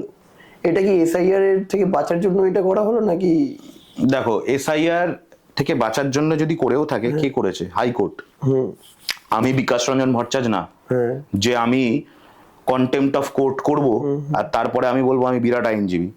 আমার বক্তব্যটা হচ্ছে তুমি আরেকভাবে জিনিসটাকে ধরো। তুমি একভাবে জিনিসটাকে দেখলে তো আমি একটু ঘুরিয়ে দিই। এই যে 26,000, 32,000, বিভিন্ন সময় বিভিন্ন ফিগার্স, 50,000 আমরা দেখেছি, 22,000। এই চাকরিগুলো কবে হয়েছে, কোন সালে হয়েছে? এগুলো সব নতুন সরকার, তৃণমূল সরকার আসার পরের কথা তো। আমার এই কথাটা শুনলেই সবার আগে কি মাথায় আসে জানো? সবার আগে মাথায় আসে সিপিএম খুব বড় মুখ করে এবং বিজেপি খুব বড় মুখ করে বলে যে বাংলায় তৃণমূল কংগ্রেসের সরকার ক্ষমতায় আসার পরে একটাও চাকরি হয়নি। একটাও চাকরি যদি না হয়ে থাকে, এই যে 1-1.5 লাখ 2 লাখ চাকরির হিসেব দুদিন বাদে বাদে মিডিয়ায় আমরা দেখতে পাচ্ছি। বিকাশ ভট্টাচার্য যখন মামলা করছে, ফিরদৌস শামীম যখন মামলা করছে, তরুণ তিওয়ারি যখন মামলা করছে, ও তো লিখছে তো কতজন অ্যাপ্লিকেন্টটা কিসের, এই চাকরিটা করতো তো তারা, চাকরিটা কিসের, স্টেট গভর্নমেন্টের চাকরি, কোন আমলের, তৃণমূল কংগ্রেসের আমলের। তাহলে তুমি চাকরি ঠিক না ভুল এটা কথা বলার আগে ইউ হ্যাভ টু অ্যাডমিট চাকরিটা হয়েছে। কেউ অ্যাডমিট করে? সবাই বলে চাকরি হয়নি। আরে ভাই, চাকরি যদি নাই হয়ে থাকে তাহলে এই লোকগুলো কারা? ভূত? আর যদি এই লোকগুলো সত্যি হয়ে থাকে, যেই পথেই চাকরি পাক যদি সত্যি হয়ে থাকে, তাহলে তুমি কেন বলছো চাকরি হয়নি? স্ববিরোধী, সেলফ কন্ট্রাডিক্টরি স্টেটমেন্টস। তুমি বলছো এসআইআর এর জন্য কি এটা ঘুরে গেল? এই রায়টা কি মমতা বন্দ্যোপাধ্যায় দিয়েছেন? এই রায়টা কি অভিষেক বন্দ্যোপাধ্যায় দিয়েছেন? রায়টা দিয়েছেন আদালত। তাহলে আদালত, তোমার কি মনে হয় কলকাতা হাইকোর্ট হঠাৎ এখন এই ভোটের টাইমে হঠাৎ তাই বলে? দেখো, যে কোনো কিছুর দুটো দিক হয়। এই গ্লাসটা এখান থেকে, এই কাপটা এখান থেকে পড়লে হয় ভাঙবে বা ভাঙবে না। এবার আমি যদি অপরচুনিস্ট হই, তাহলে আমি কি বলবো? দেখলে কি মহিমা, ভেঙে গেল। বা আমি যদি অপরচুনিস্ট, আমি বলবো দেখলে কি মহিমা, ভাঙলো না। আরে ভাই, এই রেজাল্ট তো কোনো না কোনো দিন বেরোতোই। তুমি এটাকে একটু পিছনে গিয়ে দেখো তো, জাস্টিস অভিজিৎ গাঙ্গুলি, যে নাকি ওই চাকরিগুলো খেতে যাচ্ছিল, সে কখন গেল চাকরিগুলো? যখন তার নিজের ভেন্ডেটা দরকার ছিল, ওইটা করে পরদিন গিয়ে ভারতীয় জনতা পার্টির টিকিটটা নিয়ে দেবাংশুর বিরুদ্ধে গিয়ে ইলেকশনটা কন্টেস্ট করলো। কাদের হয়ে? বুঝতাম উনি ভগবান, নির্দল দাঁড়াতেন যে আমি কাউকে বিশ্বাস করি না, আমি মানুষের জন্য লড়বো, নির্দল হয়ে লড়বো। উনি কি করলেন? ভারতীয় জনতা পার্টির টিকিটটা নিয়ে নিলেন। তাহলে ভেন্ডেটা এখন নয়, এখন তো ওনার উলট পুরানটা হলো। ভেন্ডেটা ওনার তখন ছিল যখন উনি একটা ইলেকশনের টিকিট শুধুমাত্র পাওয়ার জন্য তোমার আমার মতো শিক্ষিত সমাজের কাউকে কাউকে যারা এই চাকরিটা করতেন তাদেরকে, তাদের পরিবারকে, তাদের ছাত্রছাত্রীদেরকে কমপ্লিটলি ডিপ্রাইভ করে দিয়েছিলেন। তাহলে the question must not rise about today's verdict. কোয়েশ্চেনের মুখে পড়া উচিত তৎকালীন সময়ে সেই জাস্টিসের উপর, জাস্টিস অভিজিৎ গাঙ্গুলি, প্রাক্তন জাস্টিস, এবং তার সুবিধা করে দিচ্ছিল যে সমস্ত শামীম, বিকাশ রঞ্জন ভট্টাচার্যরা, তাদের ওপর প্রশ্নটা ওঠা উচিত যে তুমি কি করে এতগুলো পরিবারকে, এত সমাজের এত বড়টা অংশকে তুমি এটাকে নিয়ে রাজনীতি কি করে করছিলে। আজকে এসআইআর এর সাথে তো এটার কোনো সম্পর্ক নেই। এসআইআর এর মতো হচ্ছে, কে ভোট দেবে কে ভোট দেবে না সেটা এসআইআর এর ওই ইলেকটোরাল রোলের উপর ডিপেন্ড করবে, নট অন কে চাকরি করছে বা চাকরি করছে না। সো এসআইআর অ্যান্ড এই কোর্ট ভার্ডিক্ট কমপ্লিটলি ডিস্টিংটিভলি সেপারেট, দুটো একে অপরের সাথে কোনোভাবে সম্পর্ক নেই। আচ্ছা, মেইন আমার আরেকটা যেটা তোমার কাছে প্রশ্ন রয়েছে যে আমাদের ক্যালকাটা পুলিশ কি বায়াসড? যদি তুমি বলো, তুমি বাকি প্রশ্নটা। কারণ আমরা দেখি কোনো পলিটিক্যাল পার্টি, রুলিং পার্টি বলো বা রুলিং পার্টিতেই মেইনলি হয় যেটা হয়, আমরা তার এগেনস্টে যদি কোনো কমপ্লেন নিয়ে যাই, পুলিশ একটু আর কি নিতে চায় না। এটা তুমি আমাকে স্পেসিফিক বলতে পারবে কোন পিএস কোন ঘটনা? মানে এটা কি তুমি তোমার ফার্স্ট হ্যান্ড এক্সপিরিয়েন্স বলছো নাকি? আমার নিজের পার্সোনাল এক্সপিরিয়েন্স থেকে আমি এটা বলছি, মানে বহুবার আমি 2-3 বার ফেস করেছি যে কোনো একজন পলিটিক্যাল পার্সন যে রুলিং পার্টির সঙ্গে জড়িত, তার বিরুদ্ধে পুলিশ অভিযোগ নিতে চাইছে না। আমি তোমাকে বলছি, তুমি যদি এইটা সেই তুমি স্টিং অপারেশন করো বলে আমি তোমাকে বললাম একদম, তুমি যদি এইটা দেখো, আফটার অল যে কোনো ডিপার্টমেন্টে যারা চাকরি করে তারা সবাই মানুষ। একটু আগে আমি বললাম, দেখো আমি তো জানতাম না তুমি এই প্রশ্নটা আমায় করবে, কিন্তু আমি আনবায়াসড হয়েই বলেছিলাম যে কেন্দ্রীয় সরকারেরও যে এজেন্সি আছে সেই এজেন্সিটার উপর আমরা গর্বিত, কিন্তু সেখানেও কিছু মানুষ আছে, কিছু মানুষ ভালো, কিছু মানুষের গন্ডগোল আছে। আমি তোমায় বলতে পারি, আজও পর্যন্ত কোনো থানায় কোনো জায়গায় তুমি যদি গিয়ে তোমার প্রপার সার্ভিস না পাও তাদের কাছ থেকে, তুমি তো অনেক বড় অ্যালিগেশন বলছো, যদি ন্যূনতম একটা ব্যবহারও তোমার খারাপ লাগে, সেটাও যদি তুমি তাদের হায়ারার্কিকে তাদের কাছে যদি এসকালেট করো, you get a complete resolution in less than 24 hours. আজকের দিনে দাঁড়িয়ে তুমি বলছো তুমি একটা কোনো থানায় গিয়েছিলে, সেই থানায় গিয়ে তুমি একটা কোনো পলিটিক্যাল পার্সনের বিরুদ্ধে অভিযোগ করেছো, সেই পলিটিক্যাল পার্সনটার বিরুদ্ধে ওই থানায় অভিযোগ নেয়নি। আমি যদি লাস্ট 1 বছরে বলি, কলকাতা পুলিশ বহু ক্ষেত্রে এমন বহু লোককে অ্যারেস্ট করেছে যারা কিন্তু পরিচিত তৃণমূল কংগ্রেসের পদাধিকারী হিসেবে, নট জাস্ট কাছাকাছির লোক, তৃণমূল কংগ্রেসের পদাধিকারী। কখনো ট্রাফিক আইন লঙ্ঘনে তারা অ্যারেস্ট হয়েছে, ফাইন্ড হয়েছে, পেনালাইজড হয়েছে, কখনো এমনও হয়েছে কাউকে গিয়ে হুজ্জতি করেছে কারোর ওপর। খুব সম্প্রতি মধ্য কলকাতায় একটা হয়েছিল বছর খানেকের মধ্যে, যেখানে একজনকে এরকম ভাবে তার থেকে টাকা পেত, তাকে ডেকে বলেছে ভাই টাকা ফেরত দাও, এইটুকুর ভিত্তিতে সেই লোক গিয়ে কমপ্লেন করেছে, স্পট ওই ব্যক্তি অ্যারেস্ট হয়েছে। যেই ব্যক্তি অ্যারেস্ট হয়েছে সেই ব্যক্তি সেই সময় কিন্তু তৃণমূল কংগ্রেসের পদাধিকারী ছিল। তাহলে যদি তুমি বলছো যদি শুধু পদাধিকারী শুনে বা তৃণমূল ঘনিষ্ঠ শুনে যদি অ্যারেস্ট না হওয়ার হতো, তাহলে এই লোকগুলো কি করে অ্যারেস্ট হচ্ছে? কিন্তু শুধু এই ফ্যাক্ট নয়, আমি কিছু পয়েন্টস আমার রয়েছে আমার যার সাথে যা থাকে বা নিজের কিছু পার্সোনাল তরফ থেকে, যে কলকাতা পুলিশ, আমি নাম নিয়ে বলছি, আমি কলকাতা পুলিশ এর যারা অফিসার থানায় থাকে, ওসি বা যারা সাব ইন্সপেক্টর থাকে, তাদের গেলে তারা এমনভাবে আমাদেরকে চার্জ করে যে আমরাই ক্রাইমটা আগে করেছি, তাদের ওয়ে অফ টকিংটা এমন থাকে, আমরাই দোষী তারা। আর সব থেকে বড় সমস্যাটা হচ্ছে যে আমরা এটাতেই কনফিউজড যে কোন থানাতে আগে আমরা যাব। এই দুটো ব্যাপার কমপ্লিটলি ডিফারেন্ট। দেখো একটা জিনিস আমি বলি, একটা হচ্ছে তুমি বলছো জুরিসডিকশন, যে কোনটা কোন জুরিসডিকশন, রাইট? মানে এটা করতে করতেই কলকাতা শহর অর্ধেক ঘুরে হয়ে যায় আর লাভটা হয় না। হ্যাঁ, এবার আমি তোমায় বলি, এইটা কিন্তু তুমি পৃথিবীর যে কোনায় যাবে সে কোনাতেই তোমার সমস্যা, যে আন্ডারস্ট্যান্ডিং ইউর জুরিসডিকশন। আমি যদি গড়িয়াতে কোনো কেস হয়, আমি গড়িয়ার পুলিশের কাছে আমি যদি যাই, গড়িয়ার পুলিশ বলবে আমার কাছে এটা নয়, তুমি তো এটা পারবে। দেখো একটা সিম্পল নিয়ম হচ্ছে সাইট অফ অকারেন্স, যেটা ঠিক আছে, সাইট অফ অকারেন্সে তুমি 100% তোমার অভিযোগ দায়ের করতে পারো। তুমি এখান থেকে দিল্লি গেছো, দিল্লি গিয়ে তোমার সাথে একটা ঘটনা ঘটেছে, তোমার উপর একটা প্রাণঘাতী হামলা হয়েছে, আর তুমি যাদবপুর থানার আন্ডারে তোমার বাড়ি, তার মানে এই নয় যে তুমি যাদবপুর থানায় এসে অভিযোগটা দায়ের করবে। তুমি যেখানে ছিলে সেইখানকার যে লোকাল পুলিশ স্টেশন, তুমি সেখানে গিয়ে অভিযোগ দায়ের করবে। হ্যাঁ, এবার ইফ রিকোয়ার্ড যাদবপুর থানাকে যদি তাদের ইনভলভ করতে হয়, সেটা মানে অ্যাডমিনিস্ট্রেটিভ ভাবে তারা ইনক্লুড করবে। এবার যদি যাদবপুরে কেসটা হয়, আমি যাদবপুর থানাতে যাই, ওরা যদি বলে যে আমার এটা এরিয়া নয়, এটা তো গভর্নমেন্ট থানার আন্ডারে, তো যদি তোমার সার্ভিস ডিনায়াল হয়, দেখো দুটো জিনিস, এক তুমি বলছো যে তোমাকে মিসগাইড করা হয় যে তুমি অভিযোগটা দায়ের করতে পারবে না, মানে প্রায় ফেস হয়েছে এটা, মানে তুমি অভিযোগ দায়ের করতে চাইছো যাদবপুর থানারই ঘটনা বা কোনো একটা থানার ঘটনা, আমি কোনো নাম নিচ্ছি না, কোনো একটা থানার ঘটনা, তাদের কাছে তুমি অভিযোগ দায়ের করার চেষ্টা করছো, তারা তোমার অভিযোগ নিতে অস্বীকার করছে, তুমি ইমেল করে দাও কলকাতা পুলিশকে। রাস্তা আমি নিজে করেছি, আমি সেই থানাতে আমার পৌঁছানো সম্ভব হয়নি, আমি ইমেল করেছি, Kolkata police has responded. Same applies for Paschimbanga police. আজকের ডেটে দাঁড়িয়ে আমি তোমাকে বলি, যেহেতু আমরা 90s বর্ন, সেই কারণে 90s এর শুরুর সময়টা আমরা তখন ছোট, সেই সময় আমরা আমাদের বাড়ির লোকের কাছেও দেখেছি তো, এবং আমরা কলেজে পড়ছি তখনও কিন্তু সিপিএম আমল, আমরা তৎকালীন পুলিশটা দেখেছি। আজকে তোমার মনে হতে পারে হ্যাঁ, অনিন্দ বলছে কারণ অনিন্দ তো একটু সেই আবার একই তত্ত্ব যে ও তো টিএমসির পক্ষে।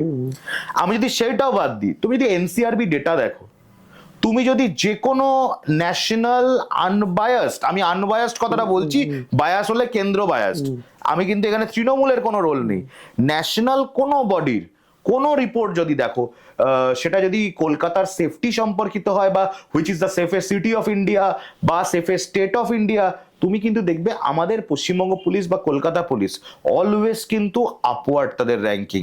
তার কারণ হচ্ছে আজকের দিনে দাঁড়িয়ে প্যান ইন্ডিয়া যত পুলিশ আছে, তুমি ঘটনাগুলো দেখবে, আমরা অনেক সময় দেখি না বিভিন্ন ব্লগে এরকম আসে, বিভিন্ন ছোট ছোট রিলসও আসে, যেগুলো আমরা দেখি যে অনেক সময় পুলিশ গিয়ে মরাল পুলিশিং করছে, যে একটা ইয়াং কাপল তাদেরকে গিয়ে হয়তো পুলিশ হ্যারাস করছে।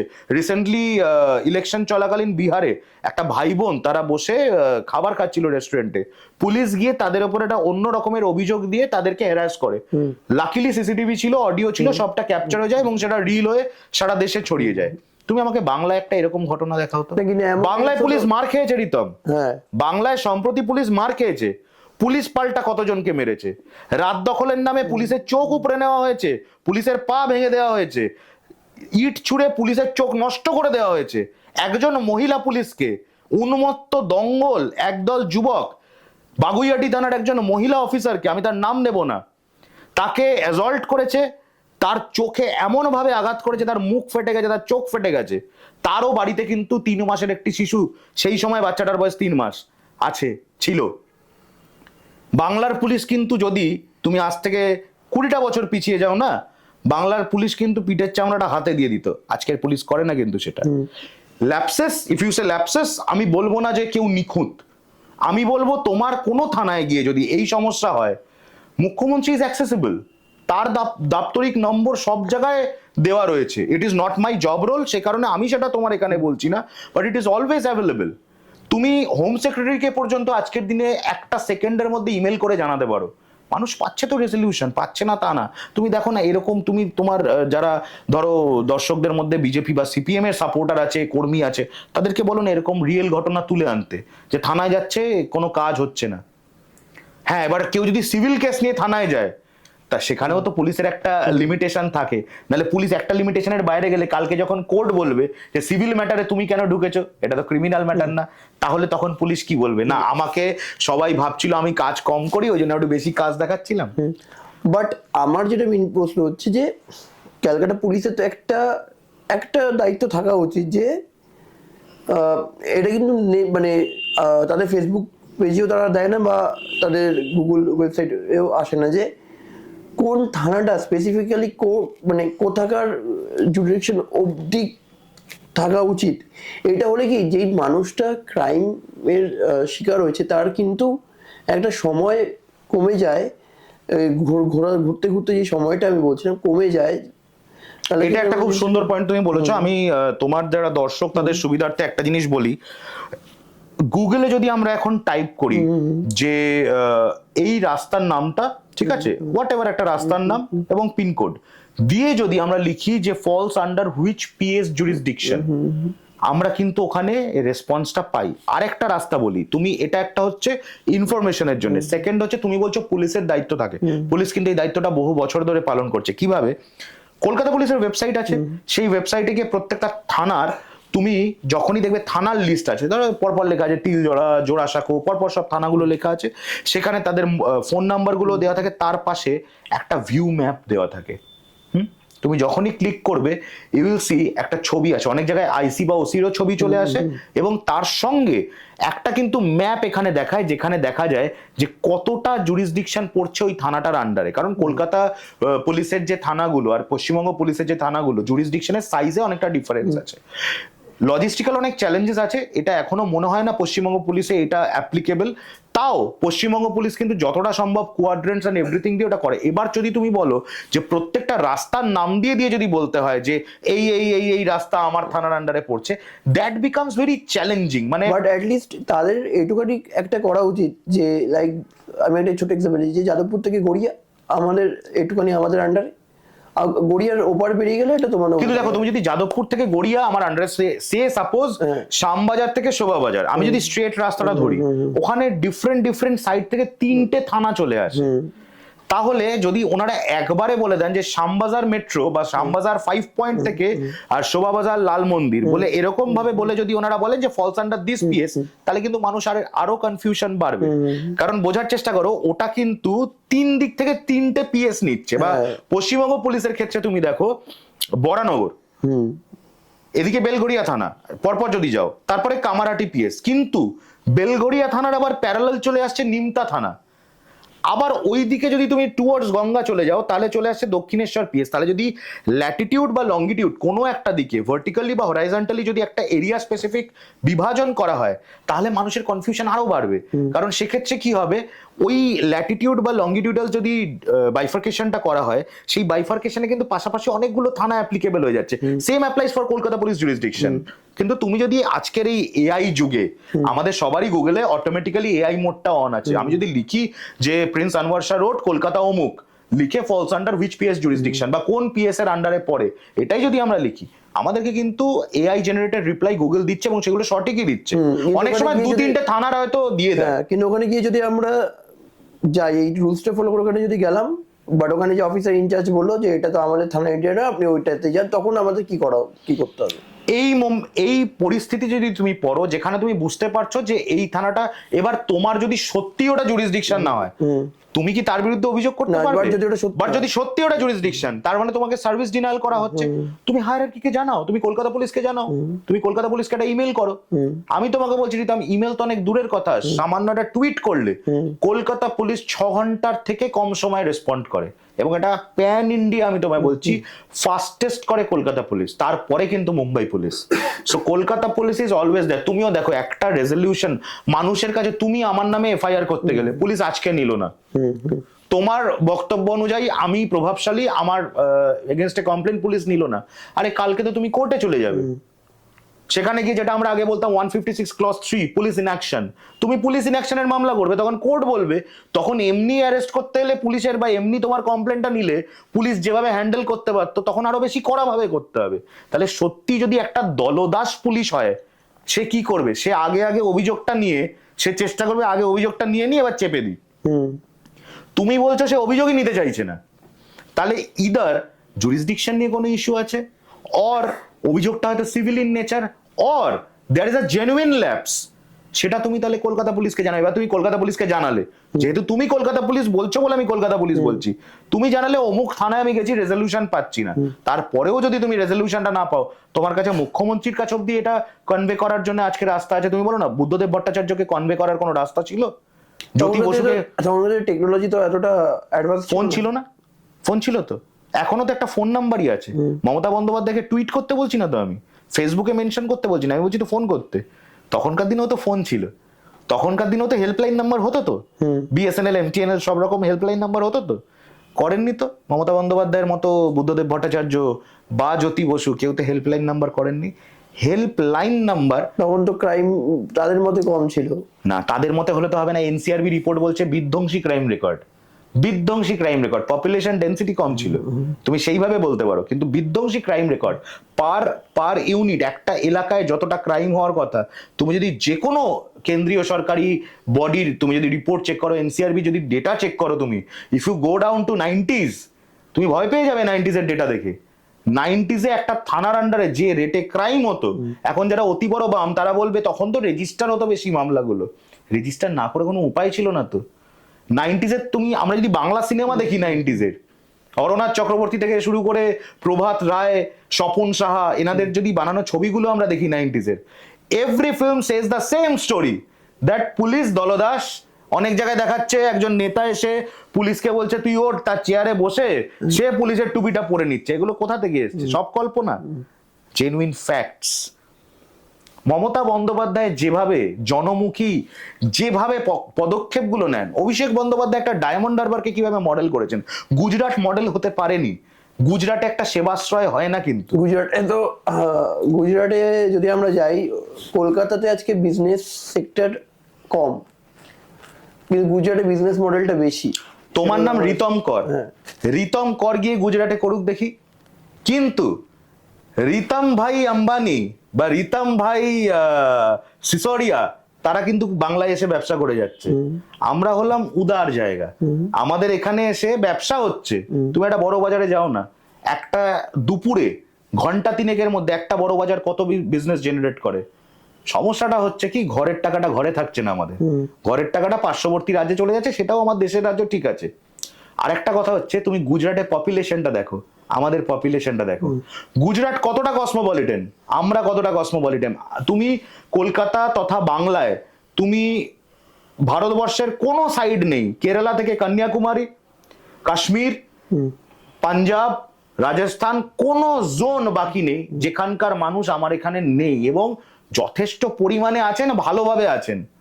তুমি গুজরাটের সিমিলার চিত্রটা একটু তুলে ধরো, নিজস্ব তারা ভূমিপুত্র, তাদেরই রমরমা বেশি। কিন্তু অমিত শাহ তো, অমিত দাস না তো, নরেন্দ্র দামোদর দাস মোদী, নরেন্দ্রনাথ চক্রবর্তী না তো। তাহলে ওইখানে ওরা কিন্তু ভূমিপুত্রটাকেই এগিয়ে দিচ্ছে, আবার ওদের ভূমিপুত্ররা এসে আমাদের এখানেও এগিয়ে যাচ্ছে। কিন্তু আমাদের যে ভূমিপুত্র, তাহলে তুমি কম্প্যারিজন টু ভূমিপুত্র যদি করো, তখন বোঝা যাবে আসল ফিগারটা কি। আমরা কসমোপলিটন, আমাদের এখানে সবাই আসে, বাংলা শস্য শ্যামলা, বাংলা প্রসপারিটির জায়গা, সেখানে সবাই এসে বড় হয়, হয়ে আবার যে যার ঘরে ফিরে যায়। সেই কারণে আমাদের নামটা ওইভাবে বেরিয়ে আসে না। আচ্ছা, যেহেতু তুমি মিডিয়াতে বিলং করছো, তো ইন্ডিয়ান মিডিয়াতে এখন একটা খুব ট্যাগলাইন ভাইরাল হয়েছে, তুমি দেখবে, বেঙ্গল কি নেক্সট কাশ্মীরের দিকে পরিণত হচ্ছে। মানে টিএমসি কি বেশি মুসলিমকে সাপোর্ট করে, এটা অনেক লোকের মতামত। এটা না, মানে দেখো, আমি বলবো বেঙ্গল যদি কাশ্মীর হতে পারে, কাশ্মীরকে তো বলা হয় পৃথিবীর স্বর্গ, ভূস্বর্গ। আমার বাংলা মাও ভূস্বর্গ হোক। সমস্যাটা কি জানো, এটা বাংলার অপমানের থেকেও বেশি আগে কাশ্মীরের অপমান, কাশ্মীরের মানুষগুলোর অপমান। হ্যাঁ, আমি কাশ্মীর বললেই কি সবসময় টেরোরিজম বলবো? ওয়াই? পাকিস্তান তো সেটাই চায়, মানে মুসলিমটা ওরা বেশি বলতে চাইছে। পাকিস্তান কি চায় দেখো, পাকিস্তান চায় কাশ্মীরের যারা মানুষ, কাশ্মীরি পণ্ডিত হোক, ভারতের মুসলিম হোক, কাশ্মীরের যারা বসবাসকারী, তাদের সঙ্গে বাকি ভারতবর্ষের যে মানুষগুলো, তাদের একটা মেন্টাল ডিস্টেন্স তৈরি হোক, একটা ফিজিক্যাল ডিস্টেন্স তৈরি হোক। 370 অ্যাব্রোগেশন, খুব কিছু হয়ে যাবে কাশ্মীরে। শুনেছিলে তো, চারিদিকে বলেছিল নরেন্দ্র মোদী 370 তুলে দিচ্ছে, তোমার দর্শকরাও নিশ্চয়ই শুনেছেন। পাকিস্তান চাইছে কাশ্মীরের যারা বসবাসকারী ভারতবর্ষে, যারা কাশ্মীরি পণ্ডিত বলো বা যে কোনো ধর্মের, তাদের সঙ্গে ভারতবর্ষের বাকি অংশে যারা থাকে, তাদের একটা ফিজিক্যাল এবং মেন্টাল দূরত্ব তৈরি করতে। এটা কাশ্মীরের ভূখণ্ডটাকে নিয়ে পাকিস্তানের বহুদিনের প্ল্যানিং। ওরা সবসময় চায় কাশ্মীর ডিস্টার্ব হয়ে থাকে। পাকিস্তানিরা কি বলে, কাশ্মীরের আজাদি চাই, কাশ্মীরকে একা ছেড়ে দাও। তুমি দেখো শুভেন্দু অধিকারী কি বলে, কাশ্মীরে, জম্মু এন্ড কাশ্মীরে যেখানে মুসলিমরা থাকে সেখানে যাবেন না। তাহলে শুভেন্দু অধিকারী পাকিস্তানি একই লাইনে কথা বলছে। আমার বক্তব্য, শুভেন্দু অধিকারী তো রিসেন্ট একটা ভিডিওতে দেখলাম পাকিস্তানের অনেক পতাকা তো জ্বালিয়ে দিয়েছে। এতগুলো পতাকা ওর কাছে এলো কোথায়, এটাও তো একটা চিন্তা। আর একটা ও জায়গায় পাকিস্তান মুর্দাবাদ বলতে কি জিন্দাবাদও বলে বসেছে, সেটাও নিশ্চয়ই দেখেছো। ঠিক আছে, মনের কথা অনেক সময় মুখে চলে আসে, ওর মুখে চলে এসেছিল। আমার বক্তব্যটা হচ্ছে, পাকিস্তান ভারতবর্ষের ক্ষতি চায়, এটা নিয়ে তো কোনো ডাউট নেই। আমরা সবাই জানি পাকিস্তান ভারতবর্ষের ক্ষতি চায়। সেই পাকিস্তানে গিয়ে যারা বিরিয়ানি খায় বিনা নিমন্ত্রণে, তারাই আবার ভারতবাসীকে শেখাতে যায় যে কি করে দেশাত্মবোধটাকে আপনি ধরে রাখবেন। তুমি যে স্টেটমেন্টটা করলে, সেই স্টেটমেন্টটা তুমি করনি, যারা করে সেই স্টেটমেন্টটা, এই স্টেটমেন্টটা অ্যাকচুয়ালি কাশ্মীরিদের জন্য অপমানজনক, ভারতবাসীর জন্য অপমানজনক, এবং আমাদের সকলের জন্য অপমানজনক। তার কারণ কাশ্মীর মানে টেরোরিজম নয়। এই এই এই ট্যাবুটা বানিয়েছে পাকিস্তান, কিন্তু আমি ভারতবাসী হিসেবে আমি তো ভূস্বর্গ হিসেবেই দেখবো। এবার কামিং টু ইয়োর কোয়েশ্চেন, যেই সেন্সে প্রশ্নটা করা হয়, তুমি যেটা বলছিলে যে কি সেন্সে করা হয়, হিসেবে তো করা হয় না।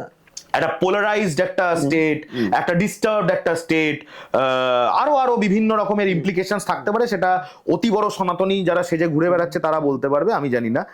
আমার বক্তব্যটা হচ্ছে, মমতা বন্দ্যোপাধ্যায় যিনি বেঙ্গল গভর্ন করছেন, বাংলাটাকে গভর্ন করছেন, এবং আমাদের সমস্ত নেতাদের মধ্যে সব থেকে ভাইব্রেন্ট যাকে দেখা যায় অভিষেক বন্দ্যোপাধ্যায়। আমি যদি এনাদের দুজনকেই ধরি, এই দুজন মানুষের নেতৃত্বকালে এই বাংলায় এখনো পর্যন্ত তুমি একটা সিচুয়েশন দেখাও তো, বা একটা সরকারি কিছু প্রকল্প দেখাও, একটা কোন রকম গভর্নমেন্টাল কোন স্টেপ দেখাও that has anything to do with ধর্ম।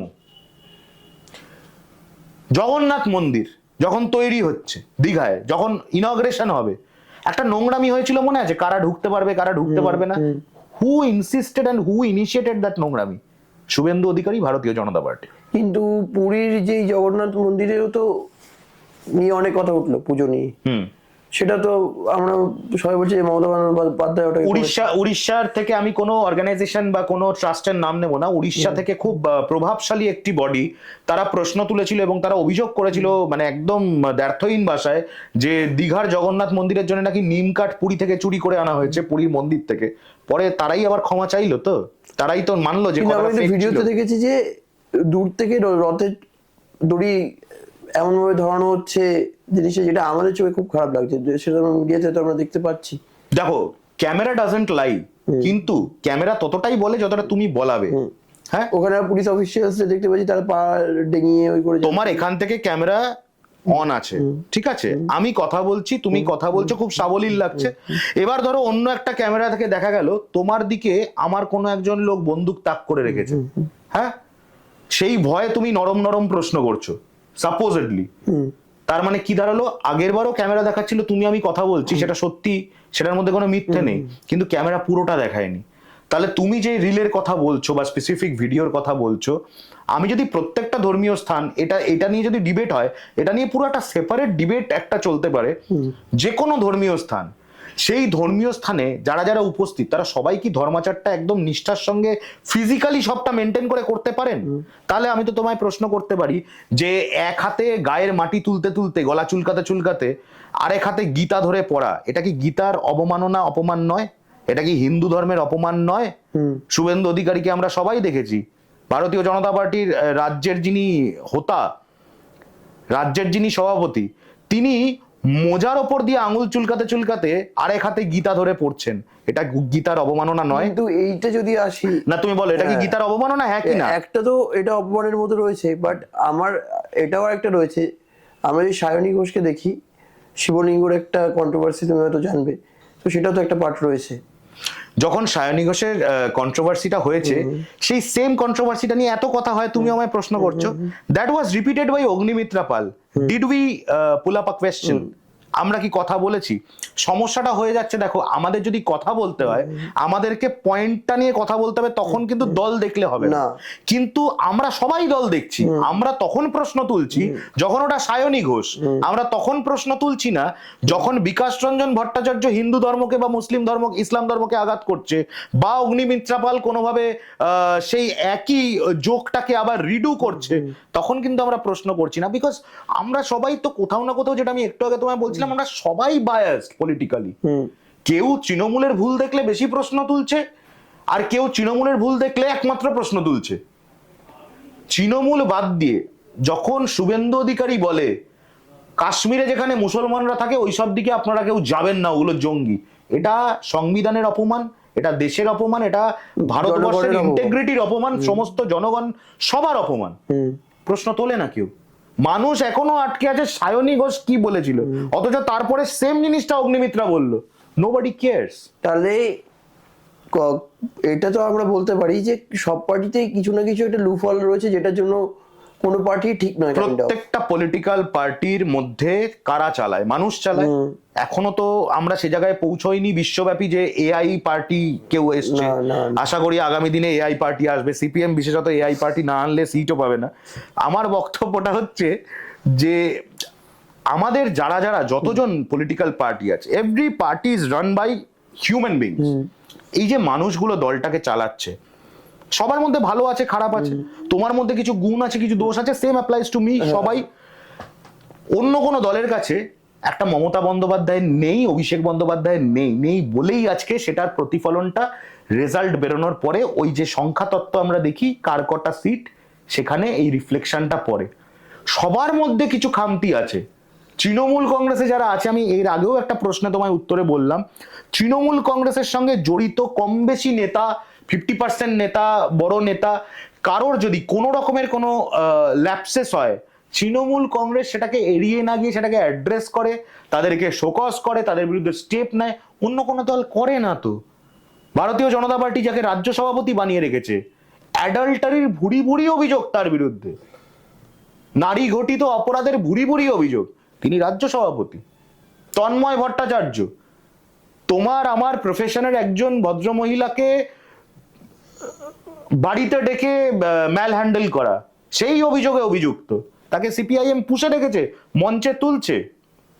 তাহলে তৃণমূল পদক্ষেপ নেয়, এরা কেউ পদক্ষেপ নেয় না। ভুল আছে, ভুলের ওষুধটাও দিতে হবে। ওষুধটা তৃণমূল দেয়, বাকি ডাক্তারদের ওষুধ কম পড়েছে। আচ্ছা আচ্ছা, যেমন আমাদের মুখ্যমন্ত্রী মমতা বন্দ্যোপাধ্যায় মায়ের সাজে এমন কিছু একটু বলে দেন যেটা নিয়ে তিনি কাইন্ড অফ ট্রোলের সম্মুখীন হয়, তো এটা নিয়ে তোমার কি মত? গত বছর 21শে জুলাইয়ের ঘটনা, মমতা বন্দ্যোপাধ্যায়ের এরকম একটা ক্লিপ ভাইরাল হলো, যে এই ক্লিপটায় দেখা গেল মমতা বন্দ্যোপাধ্যায় একটা কিছু সার্টেন কথা বলতে বলতে বলছেন যে নজরুলের লেখা। তো আমার ক্লিপটা দেখে, আমি যেহেতু পুরোটা সচক্ষে দেখেছি, আমার মনে হলো যে আমি যেন কিছু একটা মিসম্যাচ হচ্ছে। আমি অরিজিনাল ক্লিপটা যেটা, সেটা আমি পুরোটা আবার ওই সেকশনটা প্লে করলাম, করে দেখলাম খুব মানে সুন্দরভাবে কিছু শব্দ কয়েকটা সেকেন্ড মাঝখান থেকে কাট করে দেওয়া হয়েছে, যাতে বেয়ার আইতে যারা পুরো জিনিসটা দেখেনি তারা যে কোনো সময় দেখতে দেখতে ভাববে আচ্ছা আচ্ছা উনি এরকম ভাবে বলেছেন, অমুক জিনিসটা নজরুলের লেখা। তাহলে আমার কথা হচ্ছে, আমি এরকম অন্তত 50টা এরকম লিগ বের করেছি। এখন তৃণমূল আইটি সেল আছে, তারাও করে, বিভিন্ন মানুষ করে যারা ওয়াকিবহল বিষয়গুলো নিয়ে কি করে মানুষের সামনে এগুলো তুলে ধরতে হয়। সো বেশিরভাগ সময় তো ভাই ক্রাফটেড ট্রোলিং ওগুলো, যে আমি একটা কথা বলবো তার জন্য আর ফেক ক্লিপ বানাতে ভারতীয় জনতা পার্টির আইটি সেল ওস্তাদ, এটা তুমি আমি ভূভারতে সবাই জানে। সিপিআইএম এখন মাঝে মাঝে একটা দুটো সিট পাওয়ার আশায় ওটা করে। আমার বক্তব্য হচ্ছে, মমতা বন্দ্যোপাধ্যায়ের কথাটা ঠিক ট্রোলিং এর বিষয় না। তোমার আমার বাড়িতেও মা কাকিমারা যখন কথা বলেন, they are not always that cosmetic correct. হ্যাঁ, তিনি তো বলিউড সেলিব্রিটিদের মতো করে নিজেকে চালান না, she is a very simple lady, এটা তুমিও মানবে। মমতা বন্দ্যোপাধ্যায় যখন একটা কথা বলেন, কিছু মানুষ না তাক করে বসে থাকে, এই ভুল বললো, এই ভুল বললো। এই মানুষগুলোর অস্তিত্ব টিকে আছে মমতা বন্দ্যোপাধ্যায়ের ওই একটা ভুল বলার উপরে। মমতা বন্দ্যোপাধ্যায়ের ভুল যদি মুখ দিয়ে একটা বেরোয়, ঠিক আছে, অনেকে বলেন, আমি নাম করে বলছি, চন্দন সেন বলে একজন অভিনেতা আছে, তিনি সম্প্রতি মমতা বন্দ্যোপাধ্যায়ের হাত থেকে পুরস্কার নিয়েছেন, এবং তারপরে ওনাকে অনেক কাঠখড় পুড়িয়ে এরকম বিজ্ঞাপন দেওয়াতে হয়েছে যে উনি সেই পুরস্কারের প্রাপ্ত পুরো টাকাটা 1 লাখ টাকা উনি দান করেছেন। বেশ করেছেন, মানে রাজ্য সরকারের টাকায় পূর্ণ লাভটা উনি করেছেন, তাতে আমার অসুবিধা নেই। আমার বক্তব্য, উনি একটা পডকাস্টে বলেছেন এক সময় যে মমতা বন্দ্যোপাধ্যায় রফলা উচ্চারণ করতে পারেন না, প্রবলেমকে প্রবলেম বলেন। আমার বক্তব্য হচ্ছে, একটা মানুষ প্রবলেমকে প্রবলেম বলেও যদি বাংলার প্রবলেম সলভ করতে পারেন, তোমার আপত্তি আছে না? আমার আপত্তি আছে। কিন্তু আমার অনেক ইন্টারভিউ দেখবে, সিপিএম এর কিছু লোক বলে বা দাদাজি পার্টিরা বলে যে মাননীয় মমতা বন্দ্যোপাধ্যায়ের অ্যাকচুয়ালি কোয়ালিফিকেশনটা কি, এটা নিয়ে সবার একটু প্রবলেম। মাননীয় মমতা বন্দ্যোপাধ্যায়ের কোয়ালিফিকেশন, সেই কোয়ালিফিকেশন নিয়ে প্রত্যেক বছর তিনি যখন ইলেকশন কন্টেস্ট করেন, তিনি তো স্ক্রুটিনির সময় সমস্ত নথি জমা দেন। তিনি ল পড়েছেন, তিনি সব, আমি তোমায় বলছি, তোমার আমার কারোর কোনো ভাববাচ্চে কোনো কল্পনার উপর কিচ্ছু নির্ভর করতে হবে না। আমি তোমায় টেকনিক্যালটা বলে দিচ্ছি। মমতা বন্দ্যোপাধ্যায় বহুবার পলিটিক্যাল ইলেকটোরাল কন্টেস্ট লড়েছেন, লোকসভা, বিধানসভা। বর্তমানে উনি 2011 থেকে 11, 16, 21 3বার মুখ্যমন্ত্রী হয়েছেন কি করে? তিনি ইলেকশন কন্টেস্ট করেছেন বলেই তো। স্ক্রুটিনির সময় ওনাকে ডকুমেন্টেশন করতে হয় তো, এমন না তো ও আচ্ছা আপনি তো পুরনো নেত্রী, আপনাকে আর ডকুমেন্ট দিতে হবে না, এরকম তো ব্যাপার না। আজও ওনাকে সব ডকুমেন্টস দিতে হয়। তুমি যারা এই কথাগুলো বলে যে ওনার নাকি ডকুমেন্টস ফেক বা কোয়ালিফিকেশন ফেক, তাদের বলো গিয়ে চ্যালেঞ্জ করতে, ওনার নমিনেশন ক্যান্সেল হয়ে যাক। তার তো রাস্তা আছে। আজকে যদি আমি গিয়ে বলি আমি পোস্ট গ্রাজুয়েট, আমি যদি গিয়ে বলি আমি পিএইচডি করেছি, আমার অপোজিটে কেউ যদি চ্যালেঞ্জ করে বা আমি যদি তার নথি না দিতে পারি, স্ক্রুটিনিতে আটকে যাবে তো, সে আমি যেই হই না কেন। বহু আমরা লোককে দেখেছি। অন্তত মমতা বন্দ্যোপাধ্যায়কে এটা করতে হয় না যে কোনো একটি আদালতে গিয়ে একটা রুলিং নিয়ে আসতে হবে যে উনি ওনার অমুক ডকুমেন্ট দেখাতে বাধ্য নন। অমিত শাহ তো বসে বলেছিলেন নরেন্দ্র মোদীর কি, তারপর নরেন্দ্র মোদী আবার বললো তার এডুকেশন হচ্ছে কি entire political science. Mamata Bandyopadhyay at least এটা তো করেননি। আর মমতা বন্দ্যোপাধ্যায় হাজরা ল কলেজে যেতেন কিনা, পড়েছেন কিনা, মুখে তো বিশ্বাস করার দরকার নেই, সিপিএম তো সবটাই জানে, সিপিএম মমতা বন্দ্যোপাধ্যায়কে ছাত্রাবস্থা থেকে পেটাচ্ছে, সিপিএম তো জানবেই। আমার কথা হচ্ছে, যাও যখন ইলেকশনের সময় মমতা বন্দ্যোপাধ্যায় নথি জমা করবে, যাও গিয়ে স্ক্রুটিনির সময় তুমি বলো যে এটা ভুল আছে, এটা মিথ্যে আছে। তোমার কাছে শামীম আছে, তোমার কাছে বিকাশ রঞ্জন ভট্টাচার্য আছে, তোমার কাছে এত বড় বড় উকিল আছে, যাও গিয়ে ক্যান্সেল করাও মমতা বন্দ্যোপাধ্যায়ের নমিনেশন, সিম্পল।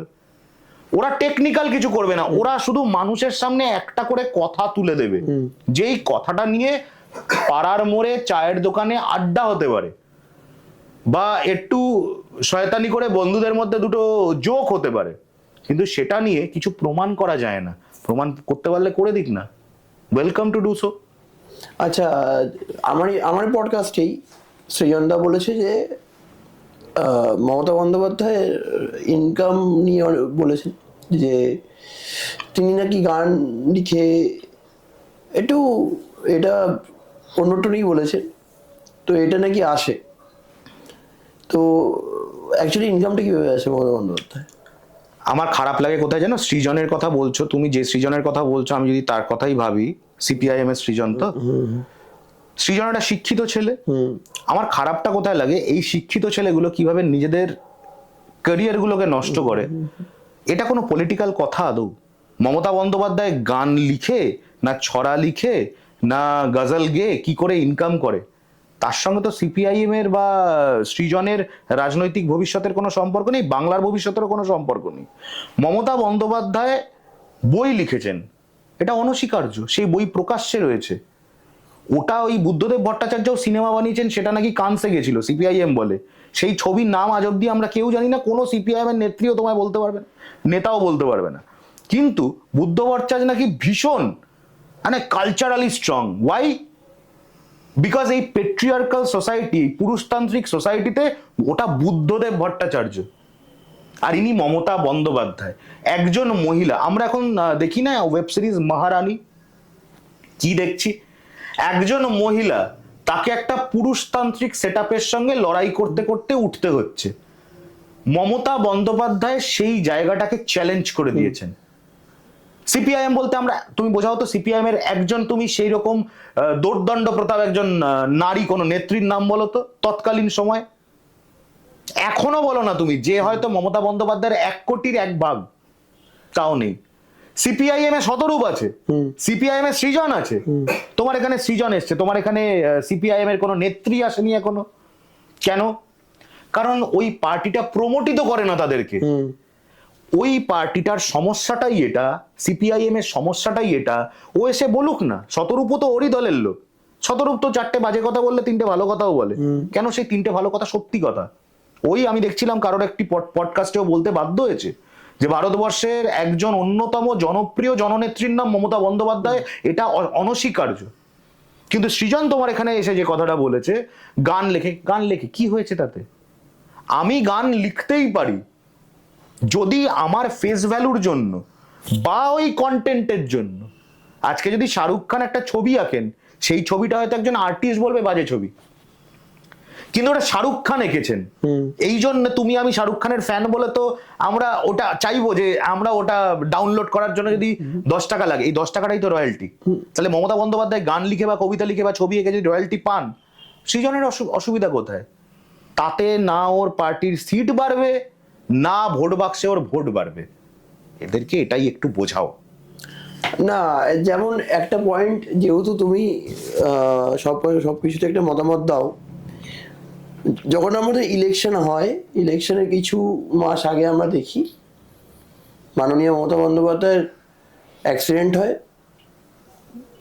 ওনাকে আমরা হুইল চেয়ারে ঘুরতে দেখি। যখন উনি জিতে যান, স্টেজে উনি দাঁড়িয়ে একটা জয়ের একটা হাত ওঠে। তো এটা মমতা বন্দ্যোপাধ্যায় কতগুলো ইলেকশন কন্টেস্ট করেছেন আজ পর্যন্ত? 3টে।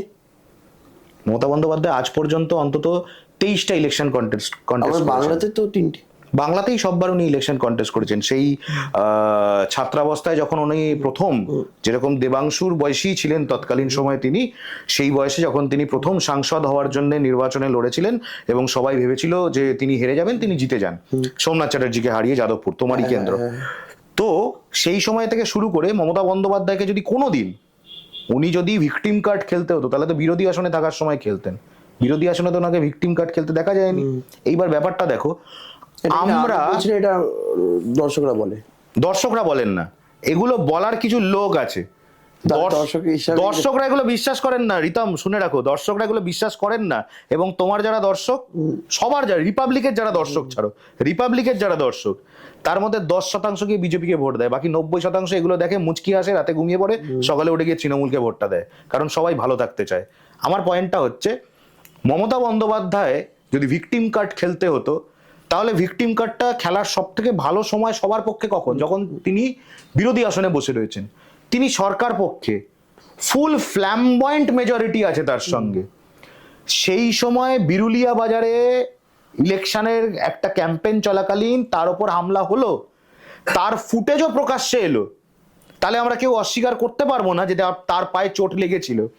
এবং তোমার যদি মনে থাকে, সেই জিতটার পরে মমতা বন্দ্যোপাধ্যায় কিন্তু দাঁড়িয়ে জয়ের মানে ফিজিক্যাল একটা বডি ল্যাঙ্গুয়েজ কিন্তু তখন উনি দেখাতে পারেননি, she was still in the wheel chair.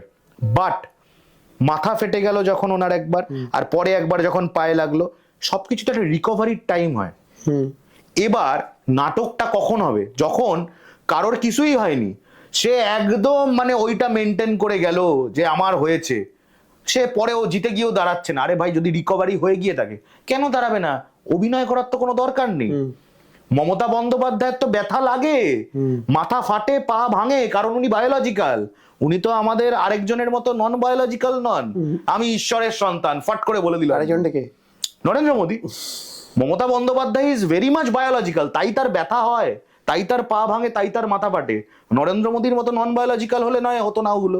তাহলে শি ইজ ভেরি মাচ আমার তোমার মতো, আমাদের মা কাকিমাদের মতো, তাই ওনার তো চোট লাগতেই পারে।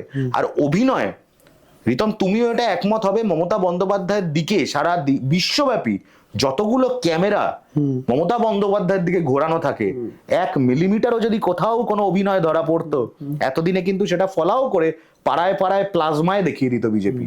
পেরেছে আজ অব্দি? পারেনি। চ্যালেঞ্জ করুক না, মেডিকেল ডকুমেন্টকে চ্যালেঞ্জ করুক, মেডিকেল কাউন্সিলে যাক, চ্যালেঞ্জ করুক, বলুক যে অমুক হাসপাতাল মিথ্যে রিপোর্ট দিয়েছে মমতা বন্দ্যোপাধ্যায়ের, দুধ কা দুধ পানি কা পানি। কিন্তু আমরা দেখেছি শুভেন্দু অধিকারীর অনেক রকম কিছু হয়, don't touch me, I am males, সেটা আমরা দেখেছি। কিন্তু মমতা বন্দ্যোপাধ্যায়কে আক্রান্ত হতেও আমরা দেখেছি, তাই অনস্বীকার্য ব্যাপার এটা। আচ্ছা, একদম আমরা পডকাস্টে এন্ড টাইমে চলে এসেছি, কারণ অনেকটা সময় ধরে আমাদের কনভারসেশনটা হচ্ছে। এবার আমাদের একদম এন্ড টাইমে একটা পয়েন্ট তোমাকে আমি যেতে যেতে বলছি, সেটা হচ্ছে যে পার্থ বাবু তো জেল থেকে বেরিয়েছেন, চ্যাটার্জি, হ্যাঁ বাবু বললাম কারণ সিনিয়র মানুষ, তো উনি একটা রিসেন্ট একটা স্টেটমেন্ট দিয়েছে, একটা বান্ধবীও থাকা দরকার, এটা নিয়ে তোমার কি মত? দেখো, পলিটিক্যাল পার্সন, আমি এটা মনে করি তাদের ব্যক্তিগত জীবন থাকতেই পারে, কিন্তু আমি মনে করি if you are a public figure, তোমার অনেক বাধ্যবাধকতা থাকে। আমি নিজে কোন রকম নেশা করি না, আই ডোন্ট ইভেন স্মোক। এরকম কিন্তু মানে কমেন্ট আমরা মদন মিত্র, হ্যাঁ, আমার বক্তব্য হচ্ছে, তোমার বান্ধবী থাকা দরকার কি দরকার নয়, that is not our lookout until and unless তার জন্য মানুষ কোনোভাবে পেনালাইজড হয়। বা যেটা শ্রমিকের ক্ষেত্রে হয়েছে, অনেকে বলেছিল ওটা তোর ব্যক্তিগত জীবন, কেন নির্ভীক উত্তর সেটা নিয়ে কথা বলছে, বাট আমরা তো কথা বলতে বাধ্য হয়েছি কারণ ওর সেই বান্ধবী আমাদের কাছে এসে স্টেটমেন্টটা দিয়েছে। তাহলে তুমি যদি কোনো নারীকে কোনোভাবে তার উপর কোনো বল প্রয়োগ না করে একটা সুস্থ স্বাভাবিক সম্পর্কে থাকো, অনেকেই সুস্থ স্বাভাবিক সম্পর্কে আছেন, বিয়ের আগে শতরূপও যথেষ্ট বহু বছর ধরেও একটা সুস্থ স্বাভাবিক সম্পর্কে ছিল, কেউ কি ওর দিকে আঙুল তুলেছে? তোলেনি। তৃণমূলেও এরকম অনেকে আছেন যাদের সুস্থ স্বাভাবিক সম্পর্ক আছে। অস্বাভাবিকতা থাকলে সেটা নিয়ে প্রশ্ন উঠবে, আর যেটাই অস্বাভাবিকতা নেই, যেটা স্বাভাবিক আর 5 জন মানুষের মতো, let it be, how does it matter. প্রথমত পার্থ চ্যাটার্জিকে নিয়েই আমার অত মাথা ব্যথা নেই, তাকে নিয়ে তার দলেরও মাথা ব্যথা নেই, তার আবার গার্লফ্রেন্ড, সেই বিষয়ে তার মতামত, এইগুলো নিয়ে আমার মনে হয় মাথা ঘামানোটা নট নেসেসারি। থ্যাংক ইউ দাদা, এতটা টাইম একটা অনেক সময় তোমরাও দিলে, তার জন্য অনেক থ্যাঙ্কস, তোমার দর্শকদেরকেও অনেক থ্যাঙ্কস, খুব ভালো লাগলো। অ্যান্ড স্পেশালি তোমার সাথে আমার কনভারসেশনটা করার এটা কারণ ছিল, কারণ আমি একটু স্ট্রেট ফরওয়ার্ড কোশ্চেন্স করতে বেশি ভালোবাসি, অ্যান্ড তোমার কাইন্ড অফ উত্তরগুলো দেখেছি রিসার্চ করে যে কাইন্ড অফ তুমি ওরকম ভাবে দাও, তো তাই জন্য তোমার সাথে আমার খুব ভালো লাগলো কনভারসেশনটা করে। অ্যান্ড থ্যাংক ইউ আসার জন্য পডকাস্ট স্পেশালি। Thank you. এই ফরম্যাটটা খুব ভালো, খুব তোমরা যারা, আমি তো বলবো বাংলায় আরো বেশি করে এরকম কাজ হওয়া উচিত। তার কারণ দেখো, বায়াস পলিটিক্যাল ইনক্লিনেশন সবার থাকে, তোমার আমার সবার আছে, এটা অনস্বীকার্য। বাট ভালো কাজ হলে at the end of the day, 2017 সালে যখন শুরু করেছি তখন খুব একা শুরু করেছিলাম, আজকে তোমরা এতজন আছো। আমার এটা বিশ্বাস যে আমরাও কিন্তু বাকি রাজ্যগুলো যেভাবে এগিয়ে যাচ্ছে এই ফিল্ডে, আমরা কিন্তু সেই জায়গাটায় এক্সেল করতে পারি। বাংলায় যারাই এই কাজটা করছেন সকলকে আমি তোমার প্ল্যাটফর্মের মাধ্যমে বলি, আপনারাও ভালো কাজ করুন। পেড কাজ করে কোনো লাভ নেই। আপনি একটা লোকের থেকে টাকা নেবেন, অনেকে বড় বড় বিজয় মালিয়া ঢালিয়ার থেকে টাকা নিয়ে তাদের ইমেজ ক্লিনিং করায়, কিন্তু সেটা না করে যদি স্ট্রেট ফরওয়ার্ড পডকাস্ট হয়, আমার মনে হয় মানুষ যদি একবার ভালোবেসে নেয়, তার কিন্তু there is no looking back. একদম একদম। সো আজকে এখানেই আমরা এন্ড করছি। And once again thank you. আবার কোনো একটা পডকাস্টে তোমাকে নিশ্চয়ই পাবো। অলওয়েজ। একদম। Thank you. Thank you Ritam, thank you.